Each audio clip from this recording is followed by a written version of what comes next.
नमस्कार दोस्तों, अगर आप CIB का एग्ज़ाम देने की तैयारी कर रहे हैं तो आज का वीडियो आपके लिए गेम चेंजर हो सकता है। इस वीडियो में हम कवर करने जा रहे हैं CIB के BRBL के लास्ट 3 पेपर के मेमोरी बेस्ड क्वेश्चन जो आपके अपकमिंग एग्जामिनेशन में काफ़ी हेल्पफुल होंगे। हर एक क्वेश्चन को हम ऐसे डिस्कस करेंगे कि आपको सिर्फ सही जवाब नहीं मिलेगा बल्कि कंसेप्ट भी क्लियर होगा।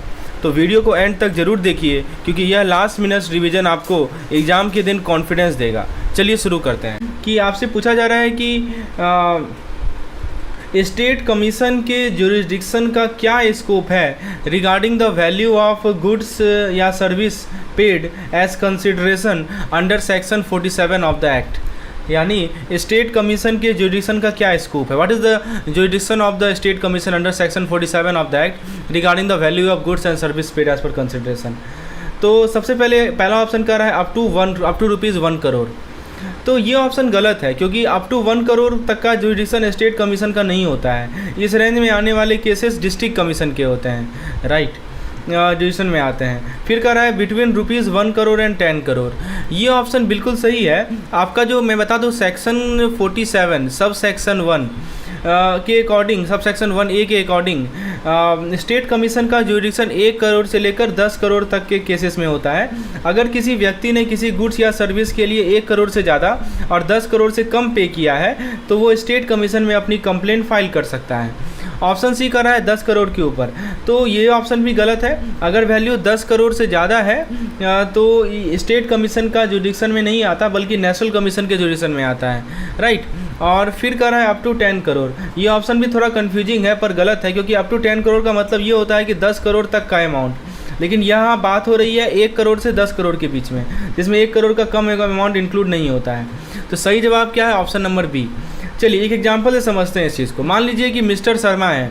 मिस्टर शर्मा ने एक लग्जरी कार खरीदा जो कि 5 करोड़ की थी और उस कार में कुछ डिफेक्ट आ गया, राइट। तो वो स्टेट कमीशन में अपनी कंप्लेंट फाइल कर सकते हैं क्योंकि 5 करोड़ का अमाउंट 1 करोड़ से ज़्यादा है और 10 करोड़ से कम है। लेकिन अगर किसी ने एक कार 50 लाख की खरीदी तो उस केस को स्टेट कमीशन नहीं बल्कि डिस्ट्रिक्ट कमीशन हैंडल करेगा। तो इस क्वेश्चन से हमने क्या क्या की पॉइंट समझा। पहला पॉइंट ये समझा कि स्टेट कमीशन का जो जुरिडिक्शन होता है वो 1 करोड़ से लेकर 10 करोड़ के बीच का होता है। 1 करोड़ से कम के केसेस डिस्ट्रिक्ट कमीशन के जुरिडिक्शन में आते हैं और 10 करोड़ के ऊपर के केस नेशनल कमीशन हैंडल करता है। तो दोस्तों ये था एक इंपॉर्टेंट MCQ का एक्सप्लेनेशन इन इजी वर्ड। चलिए आगे बढ़ते हैं, हम लोग अगले क्वेश्चन की ओर बढ़ते हैं। अगला सवाल है, आपसे पूछा जा रहा है इस क्वेश्चन में कि इनमें से कौन सा ऑप्शन सही मैच करता है क्लासिफिकेशन ऑफ कंपनी के लिए based on mode of incorporation, liability और पब्लिक इंटरेस्ट। आपके सामने 4 ऑप्शंस दिए गए हैं। चलिए अब एक एक ऑप्शन को समझते हैं। पहला ऑप्शन कह रहा है statutory corporation, company limited by share, private company. ये ऑप्शन गलत है क्योंकि स्टैट्यूटरी कॉर्पोरेशन का एग्जांपल जैसे मैं LIC ले लूँ, जैसे मैं आपको RBI ले लूँ, डायरेक्टली पार्लियामेंट के एक्ट के थ्रू बनते हैं और यह कंपनी लिमिटेड बाय शेयर्स नहीं होते हैं। Private company usually companies act के अंदर रजिस्टर्ड होती हैं, स्टैट्यूटरी कॉर्पोरेशन के साथ नहीं होती है, इसलिए ये जो है गलत है। चलिए ऑप्शन बी की ओर बढ़ते हैं। ऑप्शन बी का रहा है company registered under companies act, company with unlimited liability, government company. ये ऑप्शन भी गलत है। गवर्नमेंट कंपनी वो होती है जिसमें सरकार का ज़्यादा हिस्सा होता है, लगभग 50% से ज़्यादा हिस्सा होता है सरकार का। और अनलिमिटेड लायबिलिटी वाली कंपनी काफ़ी रेयर है।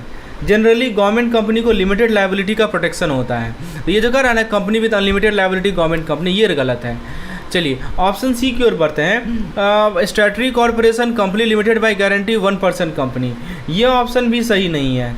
स्टैट्यूटरी कॉर्पोरेशन और OPC, इसको क्या बोलते हैं? 1% कंपनी को OPC बोलते हैं। सॉरी फ्रेंड्स, स्टैट्यूटरी कॉर्पोरेशन और OPC का कोई डायरेक्ट लिंक नहीं है। OPC एक इंडिविजुअल के थ्रू बनाई जाती है और कंपनीज एक्ट के अंदर रजिस्टर्ड होती है। स्टैट्यूटरी कॉर्पोरेशन के साथ इसका कोई रिलेशन नहीं होता, तो ये भी गलत है। ऑप्शन डी कर रहा है company registered under the companies act, company limited by share, small company. तो बिल्कुल सही जवाब है। इस ऑप्शन में हर एक क्लासिफिकेशन का एक करेक्ट एग्जाम्पल दिया गया है। जैसे देखिए company registered under the companies act, ऐसी कंपनी जो कंपनीज एक्ट 1956 या कंपनीज एक्ट 2013 के अंदर रजिस्टर्ड होते हैं। फिर कह रहा है कंपनी लिमिटेड बाय शेयर, ये कंपनी शेयर होल्डर के कैपिटल से बनी होती है जिसमें लायबिलिटी सिर्फ उनके इन्वेस्टेड अमाउंट तक होती है। जितना अमाउंट इन्वेस्ट किया है उतना ही उनका लायबिलिटी होगा। और स्मॉल कंपनी ये पब्लिक इंटरेस्ट से बनी इसके बेसिस पर छोटी कंपनियां होती है, जो साइज और पेड अप कैपिटल के बेसिस पर स्मॉल कंपनी कहलाती है। ठीक है, तो ऑप्शन डी सही है। तो मैं आपको एग्जांपल के तौर पर ऐसा समझिए, अगर आपको अपनी छोटी कंपनी बनानी है जिसमें आप शेयर इशू करते हैं, राइट, तो और वो कंपनी एक्ट के अंदर रजिस्टर्ड होती है, तो वो कंपनी क्या कहलाएगी? लिमिटेड बाय शेयर कहलाएगी। और अगर कंपनी की साइज और कैपिटल स्मॉल है तो वो स्मॉल कैटेगरी कंपनी में आएगी, राइट। तो हमने क्या देखा यहाँ पे? यदि हमने 3 पॉइंट देखा, पहला देखा मोड ऑफ इनकॉर्पोरेशन। तो mode of incorporation companies act के अंदर रजिस्टर्ड या स्टैट्यूटरी कॉर्पोरेशन हो सकता है। लायबिलिटी, तो लायबिलिटी के बेसिस पर 3 तरह का होता है। एक तो कंपनी लिमिटेड बाय शेयर, एक होता है हमारा कंपनी लिमिटेड बाय गारंटी, और एक होता है हमारा अनलिमिटेड लायबिलिटी। ठीक है, और फिर उसके बाद हमने पब्लिक इंटरेस्ट के टर्म्स में देखा। पब्लिक इंटरेस्ट में या तो प्राइवेट कंपनी आएगी, या पब्लिक कंपनी आएगी, या गवर्नमेंट कंपनी आएगी, या फॉरेन कंपनी आएगी, या ओपीसी आएगी। समझ में? तो दोस्तों ये था एक और इम्पॉर्टेंट एमसीक्यू का एक्सप्लेनेशन। यदि आपको चीज़ें क्लियर हो रही हो तो एक लाइक जरूर कर दीजिएगा। चलिए आगे बढ़ते हैं हम लोग अगले सवाल की ओर। What is the minimum number of member? यानी सवाल ये पूछा जा रहा है कि इनमें से कौन सा स्टेटमेंट एक प्राइवेट कंपनी के बारे में सही है। अच्छा, एक क्वेश्चन लगता है मैंने स्किप कर दिया। ओके, हाँ, मिनिमम नंबर ऑफ मेंबर कितना चाहिए प्राइवेट कंपनी को बनाने के लिए, राइट। तो बताइए 1, 2, 7 या 3? तो सही जवाब क्या है? 2। एक प्राइवेट कंपनी में मिनिमम 2 मेंबर होते हैं, और इसी से अंतर होता है ओपीसी में। ओपीसी में मात्र 1 मेंबर होते हैं। चलिए अब ये सवाल को देखते हैं, इनमें से कौन सा कथन प्राइवेट कंपनी के बारे में क्या है? सही है, right. Which of the following statement is correct private company के बारे में? तो पहले चलिए हर एक ऑप्शन को डिटेल में देखते हैं। पहला ऑप्शन है कि the maximum number of member is 100 excluding employ. तो यह ऑप्शन गलत है। पहले प्राइवेट कंपनी के लिए मैक्सिमम मेंबर की लिमिट 100 थी, लेकिन अब कंपनीज एक्ट 2013 के अकॉर्डिंग यह लिमिट बढ़ाकर 200 कर दिया गया है, राइट। इसलिए 100 वाली स्टेटमेंट पुरानी है। ऑप्शन बी कर रहा है कि minimum number of director is 3। तो ये भी गलत है, क्योंकि प्राइवेट कंपनी में मिनिमम डायरेक्टर 2 होनी चाहिए। 3 डायरेक्टर की ज़रूरत पब्लिक कंपनी में होती है। ऑप्शन सी कह रहा है कि the maximum number of member is 200 excluding employ. ये ऑप्शन बिल्कुल सही है। एक प्राइवेट कंपनी में मैक्सिमम 200 मेंबर हो सकते हैं, और इस काउंट में कंपनी के एम्प्लॉय को इंक्लूड नहीं किया जाता। यह कंपनीज एक्ट के लेटेस्ट प्रोविजन के हिसाब से है। ऑप्शन डी कह रहा है कि the minimum number of member is 7। ये ऑप्शन भी गलत है। मिनिमम मेंबर की रिक्वायरमेंट प्राइवेट कंपनी के लिए होती है 2 हो, राइट, 7 नहीं है। 7 मेंबर की ज़रूरत पब्लिक कंपनी के लिए होती है। तो आप एक एग्जांपल लेते हैं समझने के लिए। अगर आप अपनी खुद की प्राइवेट कंपनी बनाना चाहते हैं तो आपको मिनिमम 2 मेंबर चाहिए होंगे, और आपकी कंपनी में 200 मेंबर तक हो सकते हैं। आपके एम्प्लॉय जो कंपनी में काम कर रहे हैं उसको इस काउंट में इंक्लूड नहीं किया जाता है। तो हमने क्या क्या की पॉइंट समझी इस पार्टिकुलर क्वेश्चन से? हमने ये समझा कि जो मैक्सिमम नंबर किसी प्राइवेट कंपनी में होते हैं वो 200 होते हैं, एक्सक्लूडिंग एम्प्लॉय को छोड़कर। जो मिनिमम डायरेक्टर किसी प्राइवेट कंपनी में होते हैं वो 2 होते हैं, और जो मिनिमम मेंबर होते हैं किसी प्राइवेट कंपनी में वो 2 होते हैं, 7 नहीं होते हैं। ठीक है, maximum number 200, minimum number 2, director में मिनिमम 2 होने चाहिए। चलिए आगे बात करते हैं।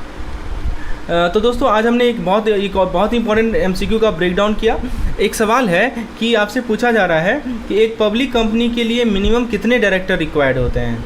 चलिए हर एक ऑप्शन को डिटेल में समझते हैं। पहला कह रहा है 1, तो 1 गलत है। एक पब्लिक कंपनी में मिनिमम 1 डायरेक्टर नहीं हो सकता। पब्लिक कंपनी को ब्रॉडर गवर्नेंस की ज़रूरत होती है, और 1 डायरेक्टर से काम नहीं चलेगा। ऑप्शन 2 ये भी गलत है। क्यों? क्योंकि 2 डायरेक्टर की ज़रूरत प्राइवेट कंपनी में होती है, पब्लिक कंपनी में नहीं। ये किस में होती है? प्राइवेट कंपनी में होती है। 3 डायरेक्टर बिल्कुल सही जवाब। ये पब्लिक कंपनी में मिनिमम 3 डायरेक्टर होने चाहिए, राइट। ये कंपनी एक्ट के हिसाब से मैंडेटरी है ताकि पब्लिक कंपनी के गवर्नेंस स्ट्रक्चर स्ट्रॉन्ग और रिलायबल हो। 7 डायरेक्टर, तो 7 डायरेक्टर की जरूरत नहीं होती, लेकिन एक पब्लिक कंपनी के लिए मिनिमम 7 मेंबर होना जरूरी है, नॉट डायरेक्टर। ध्यान दीजिएगा, ये 7 मेंबर। यदि पूछा जाए कितने मेंबर हो तो 7 मेंबर बोलिएगा। यदि पूछा जाए कितने डायरेक्टर हो मिनिमम तो 3 डायरेक्टर बोलिएगा। तो क्वेश्चन भी डिपेंड करता है। मान लीजिए अगली बार क्वेश्चन यहाँ पे डायरेक्टर की जगह लिख दे मेंबर, तो क्या जवाब होगा? 7 मेंबर। और यदि यहाँ डायरेक्टर लिखा तो 3 डायरेक्टर। तो एक एग्जांपल लेते हैं। एक पब्लिक कंपनी जैसे कि मान लीजिए टाटा मोटर्स, ठीक है, एग्जांपल लेते हैं टाटा मोटर्स, राइट। इस कंपनी में मिनिमम 3 डायरेक्टर होने चाहिए, राइट, जो कंपनी के मेजर डिसीजन को सही तरीके से गवर्न कर सके। अगर प्राइवेट कंपनी होती तो 2 डायरेक्टर से काम चल जाता, लेकिन पब्लिक कंपनी में डिसीजन मेकिंग और मैनेजमेंट का स्ट्रक्चर ज़्यादा होता है। मैं एग्जाम सेल ले लीजिए, सेल, गेल, ये सब पब्लिक कंपनी है, राइट। सेल ले लीजिए, तो ये सेल में मिनिमम 3 डायरेक्टर होंगे और मिनिमम 7 मेंबर होंगे। तो अभी तक हमने क्या क्या पॉइंट समझा इस क्वेश्चन से? हमने ये समझा, एक पब्लिक कंपनी को मिनिमम 3 डायरेक्टर चाहिए, प्राइवेट कंपनी के लिए मिनिमम डायरेक्टर का नंबर 2 होता है, पब्लिक कंपनी को मिनिमम 7 मेंबर चाहिए होते हैं और मेंबर की मैक्सिमम लिमिट नहीं है। जैसे कि हमने प्राइवेट कंपनी देखा ना, जिसे मिनिमम 2 और मैक्सिमम 200 मेंबर होते हैं, राइट। उसी तरह पब्लिक कंपनी में मिनिमम कितने मेंबर होते हैं? 7 मेंबर होते हैं और अपर लिमिट कुछ नहीं है, मैक्सिमम कितने भी मेंबर हो सकते हैं। तो मेंबर और डायरेक्टर के बीच में डिफरेंस आपको क्लियर होना चाहिए। चलिए अगला सवाल की ओर आगे बढ़ते हैं। अगला सवाल आपके स्क्रीन पर है। आपसे पूछा जा रहा है दोस्तों कि जो हमारा DRT होता है यानी डेप्ट रिकवरी ट्रिब्यूनल होता है, डेप्ट रिकवरी ट्रिब्यूनल के ऑर्डर के एग्रीव्ड पर्सन कितने दिन के अंदर एपीलेट ट्रिब्यूनल में अपील फाइल कर सकते हैं? ठीक है, तो पहला ऑप्शन कहते हैं 15 दिन from the date of receipt of order. ये गलत है क्योंकि 15 दिन का टाइम लिमिट नहीं होता डेप्ट रिकवरी ट्रिब्यूनल के केस में। ऑप्शन बी कर रहा है 30 days from date of receipt of the order. ये बिल्कुल सही जवाब है। अगर कोई इंसान डेप्ट रिकवरी ट्रिब्यूनल के ऑर्डर से खुश नहीं हो सॉरी फ्रेंड्स, तो उसके पास 30 दिन का टाइम होता है एपीलेट ट्रिब्यूनल में अपील फाइल करने का। यानी जो दिन आपको ट्रिब्यूनल का ऑर्डर मिला, जिस दिन आपको ट्रिब्यूनल का ऑर्डर मिला उस दिन से आपको एग्जैक्ट 30 दिन मिलते हैं। 45 डेज़, तो 45 डेज़ का टाइम लिमिट नहीं है, 60 डेज़ का भी नहीं है। जैसे मान लीजिए अगर आपको डेप्ट रिकवरी ट्रिब्यूनल का ऑर्डर 1 अक्टूबर को आता है, ठीक है, तो आपको अपीलेट ट्रिब्यूनल में अपील फाइल करने के लिए एग्जैक्ट 30 दिन यानी 31 अक्टूबर तक का टाइम मिलेगा। 31 दिन के बाद आपका अपील फाइल नहीं किया जा सकता except in some special cases. तो हमने क्या क्या की पॉइंट्स इस पार्टिकुलर क्वेश्चन से समझे? 30 दिन का टाइम दिया जाता है डेप्ट रिकवरी ट्रिब्यूनल के ऑर्डर के अगेंस्ट अपील फाइल करने के लिए। यही टाइम लिमिट एपीलेट ट्रिब्यूनल में अपील करने के लिए एप्लीकेबल है। ठीक है, तो ये ध्यान रखना है। चलिए आगे बढ़ते हैं फ्रेंड्स। इस प्रकार के हमारे पास बहुत सारे मेमोरी बेस्ड क्वेश्चन हैं पिछले जितने भी एग्जामिनेशन हुए हैं, जिसको हमने अपने क्वेश्चन बैंक कोर्स में डाल रखा है। तो यदि आप इसको अवेल करना चाहते हैं प्रीवियस ईयर क्वेश्चन को पिछले 3 से 4 साल का, तो हमारे क्वेश्चन बैंक कोर्स में आप इनरोल हो सकते हैं। विशेष जानकारी के लिए मुझे व्हाट्सएप कर सकते हैं इस पार्टिकुलर नंबर पर। चलिए अगला सवाल देखते हैं। आपसे पूछा जा रहा है कि बैंकिंग रेगुलेशन एक्ट के अंडर स्केड्यूल कॉमर्शियल बैंक कौन से स्केड्यूल में लिस्टेड होते हैं? ठीक है, पहले कहा है स्केड्यूल 1। ये ऑप्शन गलत है क्योंकि स्केड्यूल 1 में स्केड्यूल कमर्शियल बैंक का लिस्टिंग नहीं होता है। स्केड्यूल 2 बिल्कुल सही जवाब। स्केड्यूल 2 के अंदर ही स्केड्यूल कमर्शियल बैंक लिस्टेड होते हैं। इन बैंकों को रिजर्व बैंक ऑफ इंडिया के रेगुलेशन के अंदर काफ़ी फैसिलिटीज़ मिलती हैं, जैसे कि बोरोइंग फैसिलिटीज़ मिलती हैं और आरबीआई के गाइडलाइन फॉलो करना जरूरी होता है। स्केड्यूल 3 में की बात करें, ये भी गलत है। स्केड्यूल 3 में बैंक का लिस्टिंग नहीं होता, स्केड्यूल 4 भी नहीं होता। एक एग्जांपल लेते हैं, जो बड़े कॉमर्शियल बैंक होते हैं जैसे कि SBI, ICICI बैंक, ये सब स्केड्यूल 2 के अंदर लिस्टेड होते हैं। इन्हें स्केड्यूल कॉमर्शियल बैंक इसलिए बोला जाता है क्योंकि ये आरबीआई के रेगुलेशन को फॉलो करते हैं और कुछ स्पेशल फैसिलिटी का फ़ायदा उठा सकते हैं। तो सॉरी फ्रेंड्स, तो हमने क्या क्या पॉइंट देखा? पहला कि स्केड्यूल कॉमर्शियल बैंक स्केड्यूल 2 के अंदर लिस्ट किया जाता है। आरबीआई के अंदर इन बैंकों को स्पेसिफिक बेनिफिट और गाइडलाइन मिलते हैं। चलिए अगले सवाल की ओर आगे बढ़ते हैं। तो सवाल है आपके सामने कि रिजर्व बैंक एक ओम्बड्समैन या डिप्टी ओम्बड्समैन को स्कीम के अंदर मैक्सिमम कितने सालों के लिए अपॉइंट कर सकती है? ठीक है, चलिए ऑप्शन को देखते हैं। पहला ऑप्शन कह रहा है 1 साल, तो ये ऑप्शन गलत है। रिजर्व बैंक के स्कीम के अंदर ओम्बड्समैन को सिर्फ 1 साल के लिए अपॉइंट नहीं किया जाता, 2 साल। तो ये भी गलत ऑप्शन है। 2 साल का टेनियर भी मैक्सिमम नहीं होता, 3 साल बिल्कुल सही जवाब।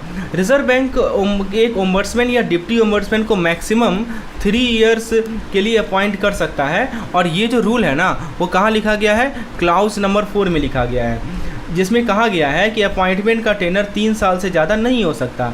इसका मतलब है कि या तो इनिशियल अपॉइंटमेंट हो या रीअपॉइंटमेंट, दोनों केस में टेनर 3 साल से ज़्यादा नहीं हो सकता और 5 साल भी नहीं होगा। एग्जाम्पल से समझते हैं, अगर आरबीआई एक ओम्बड्समैन को जनवरी 2024 में अपॉइंट करती है तो उसका टेनर जनवरी 2027 तक हो सकता है, जो एग्जैक्टली 3 ईयर का पीरियड होगा। 3 साल के बाद उनका परफॉर्मेंस रिव्यू किया जाएगा और फिर डिसाइड होगा कि उन्हें रीअपॉइंट करना है या नहीं करना है। तो हमने क्या देखा यहाँ पे कि चाहे वो ओम्बड्समैन हो या डेप्टी ओम्बड्समैन हो, मैक्सिमम टेनर 3 साल का होता है या अपॉइंटमेंट एक बार में 3 साल से ज़्यादा नहीं हो सकता। चलिए अगला सवाल की ओर आगे बढ़ते हैं। अगले सवाल में आपसे पूछा जा रहा है, हाँ यहाँ देखिए, क्वेश्चन में आपसे पूछा जा रहा है कि सेक्शन 32 के अकॉर्डिंग एक कंपनी को सब्सक्रिप्शन लिस्ट और ऑफर से कितने दिन पहले रजिस्ट्रार के पास रेड हेरिंग प्रोस्पेक्टस फाइल करना होता है। चलिए हर एक ऑप्शन को देखते हैं। 1 दिन, ये ऑप्शन गलत है क्योंकि रेड हेरिंग प्रोस्पेक्टस शॉर्ट में इसको RHP बोलते हैं, तो RHP का 1 दिन पहले फाइल करना काफ़ी नहीं होता। फिर कह रहा है 2 दिन, ये भी गलत है क्योंकि कंपनी को रजिस्ट्रार के पास 2 दिन पहले फाइल करना जरूरी नहीं होता। फिर कह रहा है 3 दिन, तो बिल्कुल सही जवाब है सेक्शन 32 सब सेक्शन 2 के अकॉर्डिंग कंपनीज को RHP प्रोस्पेक्टस 3 दिन पहले रजिस्ट्रार के पास फाइल करना होता है। यह रूल इसलिए इम्पॉर्टेंट है ताकि रजिस्ट्रार के पास सफिशिएंट टाइम हो डॉक्यूमेंट को रिव्यू करने के लिए और इन्वेस्टर को भी सिक्योरिटीज़ के बारे में एसेंशियल इन्फॉर्मेशन मिल सके।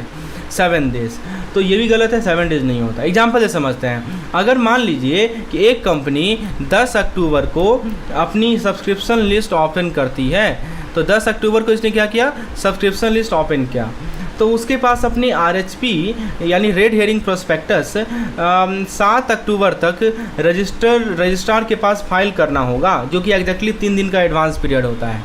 समझ गया ना। 7 अक्टूबर तक उसको अपना मतलब 10 अक्टूबर को उसको सब्सक्रिप्शन लिस्ट ओपन कर रहा है, तो 7 अक्टूबर तक RHP उसको फाइल करना पड़ेगा। ठीक है, तो यहाँ से हमने क्या क्या चीज़ समझा, इस क्वेश्चन से हमने 3 चीज़ समझा। पहला चीज़ ये समझा कि 3 दिन पहले RHP प्रोस्पेक्टस रजिस्ट्रार के पास फाइल करना मैंडेटरी है। दूसरा चीज़ ये समझा कि यह टाइम पीरियड रजिस्ट्रार को रिव्यू करने के लिए दिया जाता है। और तीसरा चीज़ हमने समझा इस फाइलिंग का पर्पज़ इन्वेस्टर को सही इन्फॉर्मेशन देना होता है ताकि इन्फॉर्म डिसीजन लिया जा सके। समझ में आया दोस्तों। एक यही फ़ायदा होता है MCQ डिस्कशन का कि आप कंसेप्ट क्लियर करते हैं। MCQ को सिर्फ MCQ के रूप में मत लीजिए, कंसेप्ट क्लियर कीजिए। अगली बार मान लीजिए कुछ सवाल में कुछ वेरिएशन से पूछ दिया जाए तो भी आप उसका जवाब दे पाएँ, ये हमारा मेन मकसद है। चलिए अगले सवाल की ओर आगे बढ़ते हैं। सवाल आपके सामने है, schedule commercial bank including small finance bank के लिए कॉल और नोटिस मनी मार्केट में प्रूडेंशियल बोरोइंग लिमिट क्या है। बहुत बढ़िया सवाल है। ठीक है, तो दोस्तों पहला ऑप्शन कर रहा है 50% of capital fund on daily average basis and 75% of capital on any given day. ये गलत है क्योंकि शेड्यूल कॉमर्शियल बैंक को अलाउड बोरो लिमिट से ज़्यादा नहीं है। 75% और 100% कर रहा है, ये भी गलत है क्योंकि बैंक को और ज़्यादा बोरोइंग की परमिशन होती है, जो कि नेक्स्ट ऑप्शन में करेक्ट है। अगला ऑप्शन देखिए 100% और 125%। समझिए, बैंक अपने कैपिटल फंड का 100% तक डेली एवरेज बेसिस पर बोरो कर सकते हैं एक रिपोर्टिंग फोर्टनाइट में, और किसी भी दिन वो 125% तक बोरो कर सकते हैं। यह लिमिट बैंक को लिक्विडिटी मैनेज करने में मदद करती है और उन्हें बोरोइंग रिस्क कंट्रोल में आता है, उनका बोरोइंग रिस्क कंट्रोल में आता है। और 125 और 150 भी नहीं होगा क्योंकि ये ऑप्शन गलत है, क्योंकि ये अलाउड लिमिट से ज़्यादा है। मैं एक एग्जांपल लेके समझाता हूँ। जैसे मान लीजिए एक बैंक है जिसका कैपिटल फंड है 500 करोड़। क्या है ये? कैपिटल फंड है। This is capital fund of a bank which is 500 crore. तो वो 500 करोड़ तक बोरोड कर सकता है on an daily average basis. ठीक है, डेली बेसिस पे 500 करोड़ तक बोरो कर सकता है, और किसी भी दिन वो 625 करोड़ तक बोरो कर सकता है। तो इस क्वेश्चन से हमें 3 चीज़ समझ में आई। क्या क्या चीज़ समझ में आई? पहले में हमने ये समझा कि 100% ऑफ कैपिटल फंड तक बोरोइंग अलाउड है डेली एवरेज बेसिस पे। किसी भी दिन बैंक 125% अपने कैपिटल फंड तक बोरो कर सकता है। तीसरा चीज़ हमने ये समझा कि यह लिमिट लिक्विडिटी को मैनेज करने के लिए बनाई गई है और रिस्क कंट्रोल के लिए रेगुलेटरी फ्रेमवर्क का पार्ट है। समझ में आया दोस्तों? चलिए अगले सवाल की ओर आगे बढ़ते हैं। आपके सामने क्वेश्चन पूछा गया है कि एक्ट के कंटेक्स्ट में बोर्ड शब्द किस चीज़ को रेफर करता है। अब ये कौन सा एक्ट है? आई थिंक वो तो शायद क्वेश्चन अधूरा है, इसमें कुछ और चीज़ ऐड होना चाहिए। Board of director of a company, ये गलत है क्योंकि बोर्ड का मतलब यहाँ कंपनी के बोर्ड ऑफ डायरेक्टर से नहीं है। Actually I think there is some missing, कुछ मिसिंग है यहाँ पे। इसको मैं स्किप कर रहा हूँ इस क्वेश्चन को, क्योंकि कौन सा एक्ट है कुछ लिखा नहीं है। चलिए ये मेमोरी बेस्ड है तो हो सकता है कि कुछ चीज़ें छूट गई हों, मैं उसे क्लियर कर दूंगा। चलिए अगला सवाल की ओर बढ़ते हैं। नेक्स्ट क्वेश्चन में आपसे पूछा जा रहा है कि जो MSMED एक्ट है 2006, इसके अनुसार माइक्रो इंटरप्राइज जो मैन्युफैक्चरिंग में है उनके लिए प्लांट और मशीनरी में इन्वेस्टमेंट का रिवाइज नॉर्म्स क्या है। राइट, तो पहला ऑप्शन कर रहा है कि investment and plant and machinery should not exceed 25 lakh, short में इसको P&M कहते हैं। तो ये ऑप्शन गलत है क्योंकि माइक्रो इंटरप्राइज के लिए इन्वेस्टमेंट का लिमिट इससे ज़्यादा है। ऑप्शन बी कर रहा है कि investment in P&M not exceeding 1 crore, ये बिल्कुल सही है। माइक्रो इंटरप्राइज के लिए जो इन्वेस्टमेंट जो प्लांट एंड मशीनरी में है वो 1 करोड़ तक हो सकता है।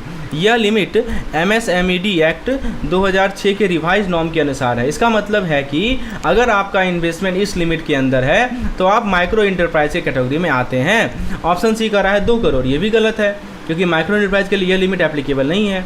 Option D none of this भी गलत है। जैसे मान लीजिए कि आप एक छोटी मैन्युफैक्चरिंग यूनिट चला रहे हैं जिसमें आपका प्लांट एंड मशीनरी में 90 लाख रुपया तक इन्वेस्ट किया है, तो आप इस डेफिनेशन के अंदर आते हैं और माइक्रो एंटरप्राइज का लेवल आपको मिलेगा। समझ में आ? ठीक है, तो वही कह रहा है कि नॉट एक्सेडिंग 1 करोड़। तो हमने क्या क्या पॉइंट सीखा इस क्वेश्चन से? हमने ये सीखा कि माइक्रो एंटरप्राइज के लिए प्लांट और मशीनरी में इन्वेस्टमेंट जो है का लिमिट 1 करोड़ होता है। यह रिवाइज नॉर्म MSMED एक्ट 2006 के तहत है। इस लिमिट के अंदर आने पर इंटरप्राइज को वेरियस बेनिफिट्स मिलते हैं। ठीक चीज़ें समझ में आई आपको? चलिए अगले सवाल की ओर आगे बढ़ते हैं। आपसे सवाल पूछा जा रहा है कि जो रिजर्व बैंक ऑफ इंडिया का जो इंटीग्रेटेड ओम्बड्समैन स्कीम है, ठीक है,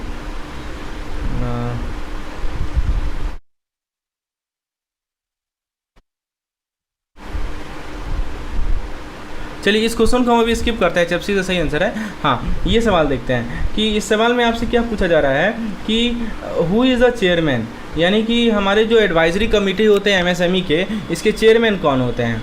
तो पहला कह रहा है governor reserve bank of India. Option A है गवर्नर रिजर्व बैंक। ये ऑप्शन गलत है क्योंकि गवर्नर का रोल MSME एडवाइजर कमेटी में नहीं होता है। और यहाँ पे क्या कहा जा रहा है? Advisory committee of MSME। फिर कह रहा है chairman security and exchange board of India. तो ये ऑप्शन बी है, ये भी गलत है क्योंकि सेबी का फोकस सिक्योरिटी मार्केट पर है, MSME पर नहीं है।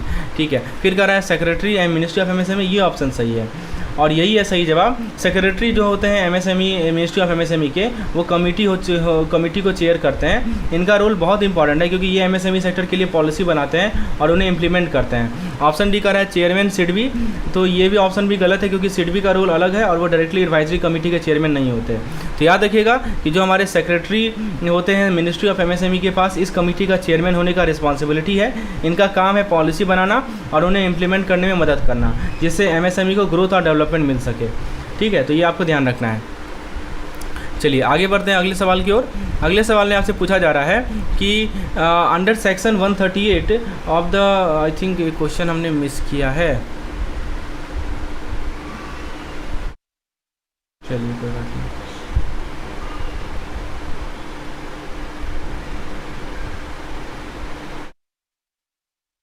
अच्छा ये देखते हैं। According to the RBI notification dated 26 October 2022, which of the following statement is true regarding the tenure and appointment of MD and CEO और WTD in private sector bank? पहला ऑप्शन कर रहा है MD and CEO can not hold the post in the same bank for more than 10 year with a minimum cooling period of 2 year before reappointment. तो देखिए reappointment का condition क्या है कि रीअपॉइंटमेंट फेज के दौरान the individual must meet certain condition set for by the RBI। इससे क्या होता है कि केवल क्वालिफाइड कैंडिडेट ही कंसीडर किया जाएगा लीडरशिप रोल के लिए।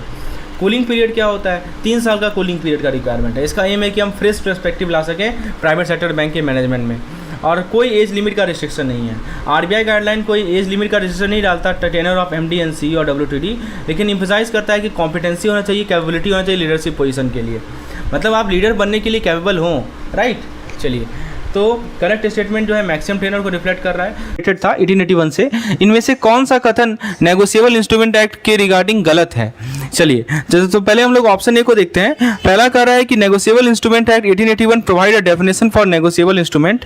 तो दोस्तों ये स्टेटमेंट बिल्कुल सही है। एक्ट जो है तीन तरह के नेगोशिएबल इंस्ट्रूमेंट को डिफाइन करता है। एक उसमें होता है प्रॉमिसरी नोट। अब देखिए एक सवाल यहाँ बन सकता है, इनमें से कौन सा नेगोशिएबल इंस्ट्रूमेंट का पार्ट है? प्रॉमिसरी नोट होता है, एक होता है हमारा बिल ऑफ एक्सचेंज, शॉर्ट में BOE बोलते हैं, और एक होता है हमारा चेक्स।